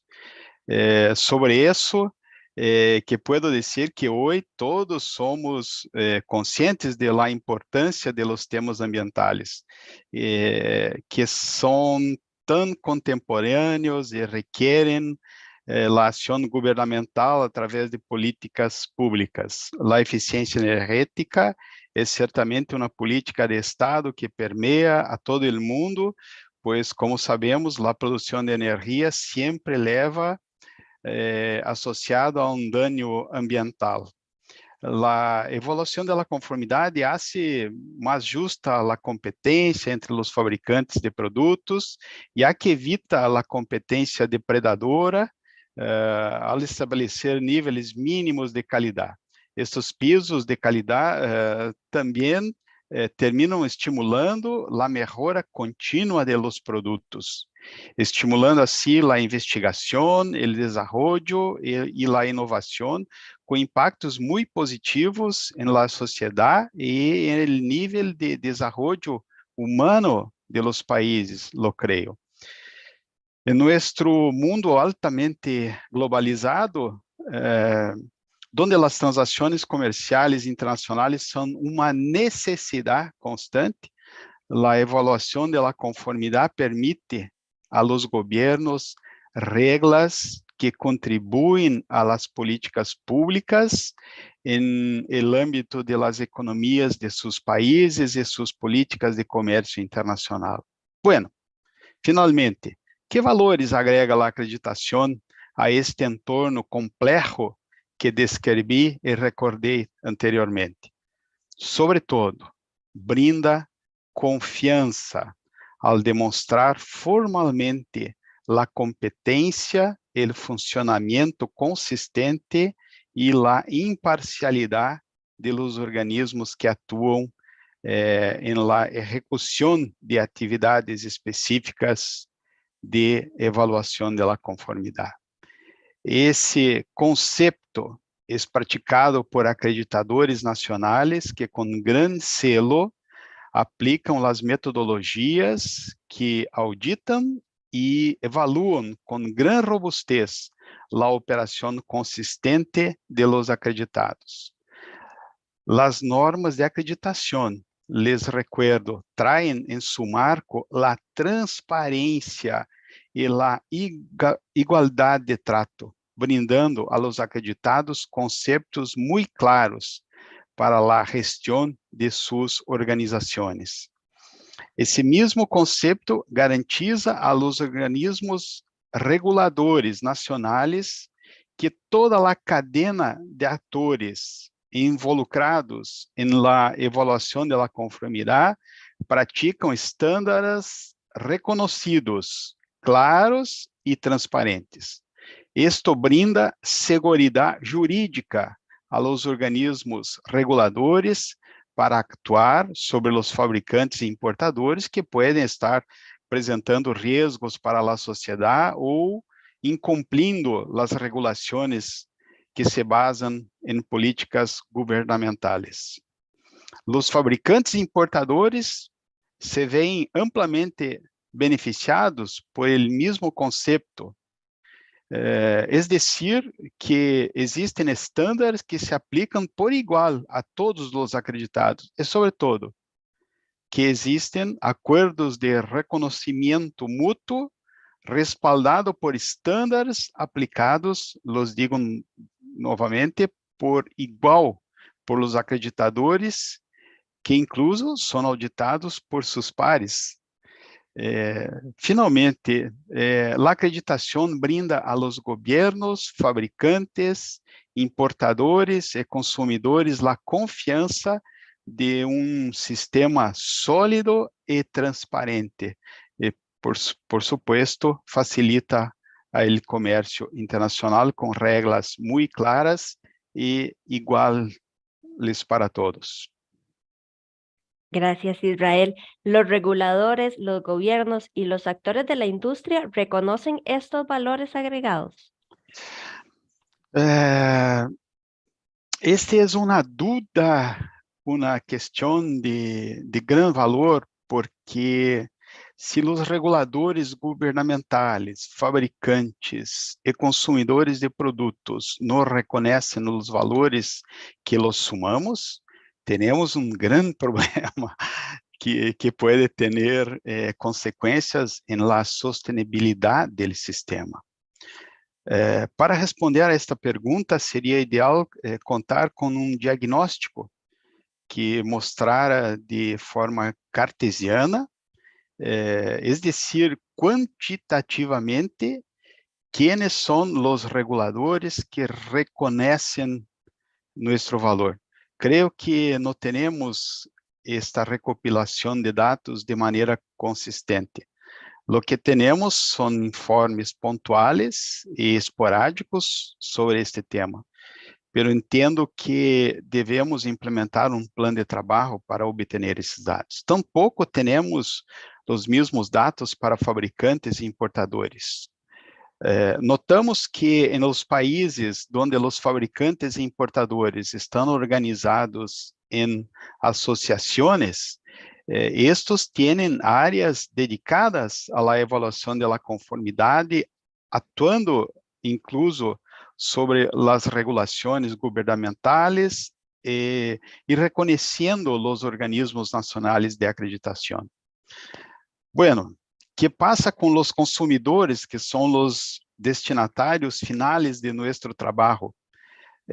Tampoco tenemos una encuesta para saber qué piensan de nosotros. Ciertamente los consumidores, en la mayoría de los países, reconocen la evaluación de la conformidad y los selos de eficiencia energética, por ejemplo, pero desconhecem o complejo sistema que garantiza produtos com nível de segurança e qualidade.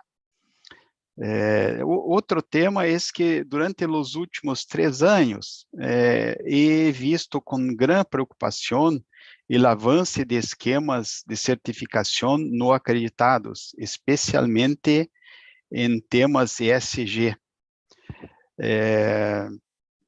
Estas práticas que respaldam o chamado greenwashing, que podem afetar negativamente a credibilidade dos esquemas acreditados, já que os usuários a menudo não distinguem os esquemas acreditados de los que não estão. Me tomaria a liberdade de ler uma sugerência de um organismo brasileiro de certificação que trabalha dentro de ESG. Ele me disse, comillas abertas, creio que para estas situações necessitamos desarrollar uma forma mais efetiva de diferenciar a certificação acreditada, porque hoje solo temos autorização para marcar o certificado de conformidade com a marca de acreditação. Não existe distinção aplicável ao selo, a marca de conformidade vinculada a um processo acreditado. Isto, de alguma maneira, dificulta que o solicitante de la certificação comunique a seu público que essa marca de conformidade tiene el lastre de la acreditación. Cierra las comillas. La comunicación ha sido objeto de acción por parte del subcomité de promociones que ha estado trabajando en el tema y seguramente tenemos desarrollos positivos en el futuro. Es que, en mi humilde opinión, no basta ser un sistema robusto, hay que parecerlo, y la comunicación a la sociedad es urgente, sobre todo en este momento en que todos estamos asediados por innumerables canales de comunicación en las redes sociales. Gracias. Muchísimas gracias a Israel Teixeira. También agradecemos a José Miguel Choque, a Yasmín Bautista, a Prasan y a Alberto Herrera por su participación, y le cedo nuevamente la palabra a Verónica. Muy bien, muchas gracias, Cristín, y a los panelistas que han compartido su experiencia y conocimiento. Sin duda, ha sido un gran aporte para todos quienes estamos participando en este evento. Agradecemos la atención e interés de nuestros invitados, pues hemos tenido varias preguntas y esto se ha visto reflejado en la interacción que hemos tenido con los panelistas, y obviamente si hay preguntas que no han sido respondidas aún, lo haremos a través de correo electrónico, canalizando las respuestas a través de la Secretaría Ejecutiva de IAAC. Como cierre de estos dos paneles, la presidenta de IAAC, Andrea Melo, compartirá con nosotros las conclusiones más importantes y los puntos claves que se trataron en esta jornada. Adelante, Andrea, por favor. Muchas gracias, Verónica. Hoy escuchamos líderes mundiales de importantes instituciones de infraestructura de calidad. Escuchamos experiencias exitosas, visiones de los miembros de IAAC. Las ponencias se complementan fuertemente y en todos los casos la acreditación basada en reglas internacionales es un pilar fundamental para garantizar la confianza en el comercio global. Esto nos fortalece e invítanos a seguir trabajando de manera competente y veloz para proveer el servicio que nos han confiado. En la región de las Américas, contamos con varios casos exitosos en temas agroalimentarios, de salud, de eficiencia energética y tantos otros donde los reguladores, los gobiernos han confiado a nuestros sistemas la evaluación de la conformidad de productos que adentran en sus países. Seguramente es un honor hacer parte de tan importante cooperación, de manera que felicito a todos que están acá hoy y invito a seguimos trabajando juntos con ese propósito. Muchas gracias a todos los panelistas por sus excelentes ponencias. Muchas gracias a todo el equipo de IAAC, la Secretaría Ejecutiva, Secretaría Técnica, Subcomité de Promoción y Comité de Gestión de IAAC y los miembros que voluntariamente han participado del día de hoy y proporcionaron este momento a todos nosotros. Muchas gracias a todos ustedes, participantes, la parte más importante de este evento, donde preparamos con tanta cariño y tanta preocupación para que usted pudiesen disfrutar de este día de hoy. Esperamos que las ponencias hayan sido exitosas y que han disfrutado de todas y que sigan firmes en el propósito de mejorar el mundo con la infraestructura de calidad. Deseamos un excelente fin de semana. Verónica. Muchísimas gracias, Andrea, por sus acertadas palabras que han recopilado lo más relevante de este evento. Como ustedes saben, la red de acreditación sigue creciendo a nivel regional y mundial, y es gracias a ustedes, quienes comparten su conocimiento y experiencia, y quienes del otro lado aprenden y proponen nuevas metas y desafíos a partir de estos encuentros. Gracias por su participación y gracias a quienes hicieron posible que este evento haya logrado los resultados esperados. Para finalizar, vamos a transmitir el video oficial de la campaña por el Día Mundial de la Acreditación 2023 y hemos preparado, cuando se cierre el evento, una corta encuesta que queremos que ustedes participen. Recuerden que su aporte es muy importante para nosotros y queremos conocer las impresiones que han tenido de nuestro evento. Para quienes no nos puedan acompañar hasta el final, también se enviará esta encuesta a sus correos electrónicos. Vamos adelante con el video y que tengan un excelente día.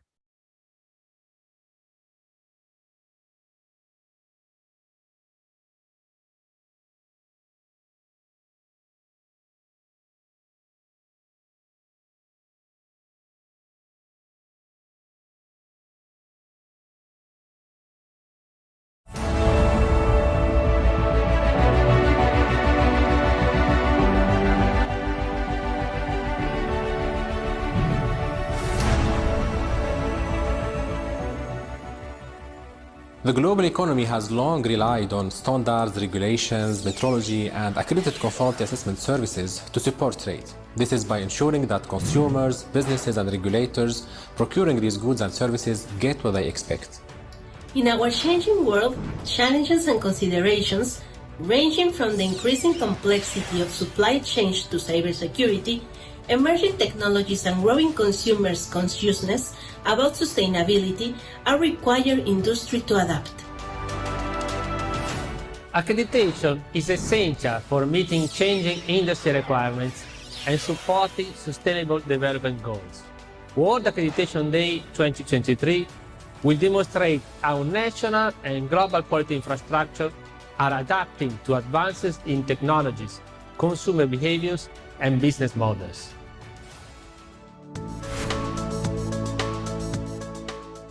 Product integrity is under greater security than ever before. The risk of exposure for brand owner is increasing for many reasons.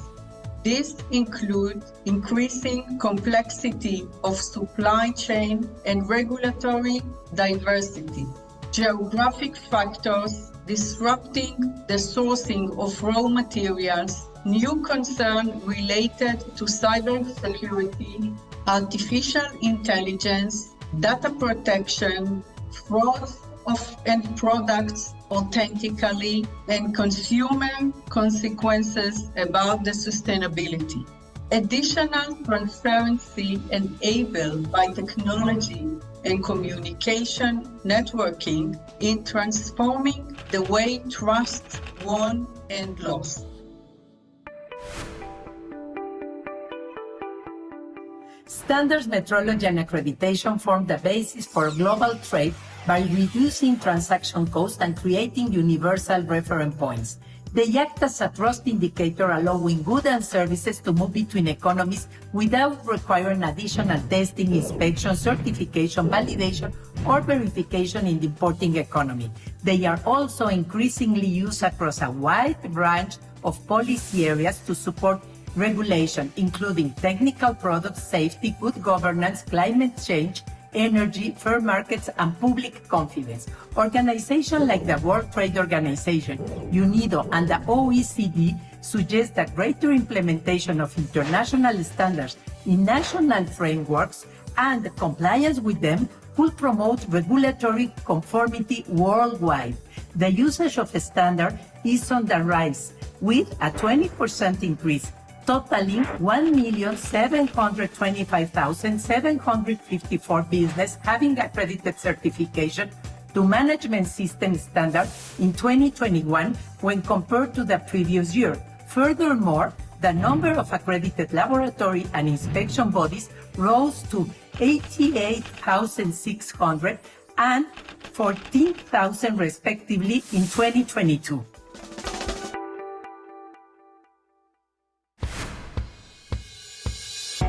The COVID-19 pandemic has presented new risks and challenges in global supply chains, forcing businesses to be more resilient and agile as they face labor and/or raw material shortages, inflationary pressures, and shifts in their supply chains. The pandemic also led to an increased use of remote auditing and assessment techniques within the conformity assessment community. A survey by ISO, IAAC, and IF showed that 91.5% of respondents agreed that remote techniques could provide a stimulus to new audit, assessment, and evaluation processes. The use of sensors, data feeds, artificial intelligence, and many other factors will see auditing evolve and develop further towards what is called smart quality infrastructure.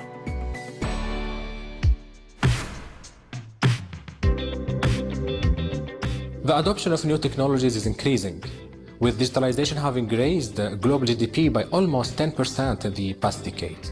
However, we see new threats and challenges for example, like cybercrime, counterfeiting, that have increased exponentially, costing the global economy more than $1 trillion in 2021.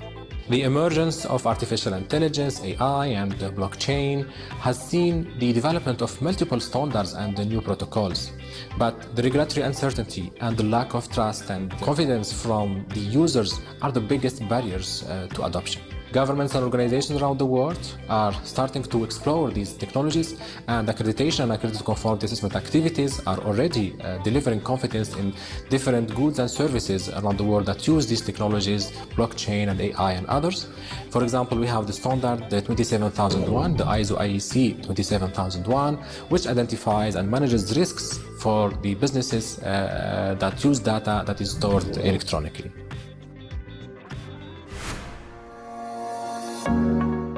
Consumers are increasingly concerned about the origins and sustainability of their purchases, and assurance schemes have sprung up to counter these concerns. However, it's become increasingly apparent that these schemes underperform. Standards can help organizations adopt more eco-friendly practices. Accredited conformity assessment can provide assurance that organizations are meeting requirements and fulfilling claims, from the laboratory testing of air, water, and soil pollution, to the inspection of ship recycling, to ISO 14001 environmental management system certifications that requires that an organization consider all environmental issues relevant to operations, including pollution, climate change, mitigation and adaptation, and resource use and efficiency. In many parts of the world, certification schemes ensure that manufactured products are protected by their geographic region, thereby providing consumers with confidence in the origin and quality of their purchases. Ethical trading and responsible sourcing certification gives consumers the reassurance that they seek and the workers the protection that they deserve.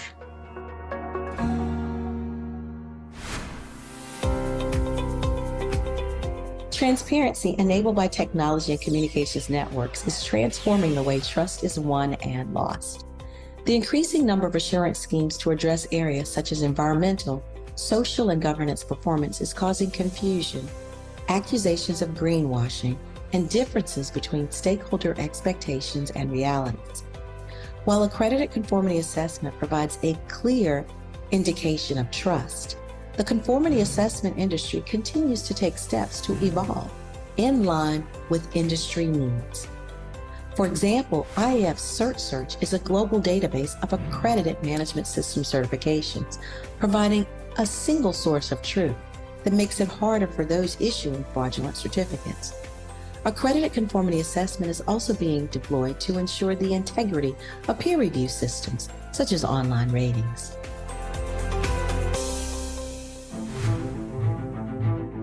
While standards and accreditation have had a positive impact on trade, both within and across borders, there is a need for continued evolution to meet changing industry requirements and to support our future trading systems. Under the umbrella of IAAC and IAF, accreditation is supporting national and global quality infrastructure in adapting to advances in technology, changes in consumer behavior and regulatory environment, new trust mechanism, and changing business model.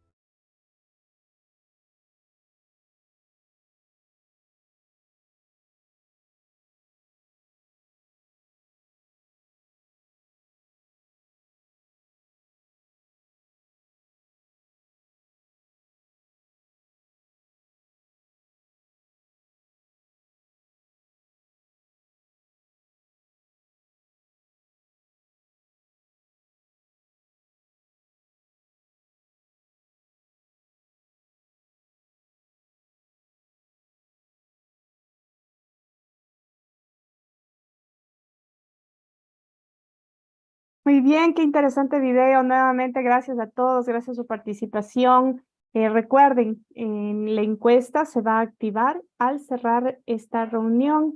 Muchísimas gracias. Sigan en su jornada laboral con todos los éxitos y hasta un nuevo encuentro con nosotros, con la Cooperación Interamericana de Acreditación, que está velando por la acreditación a nivel regional. Un excelente día a todos. Hasta luego.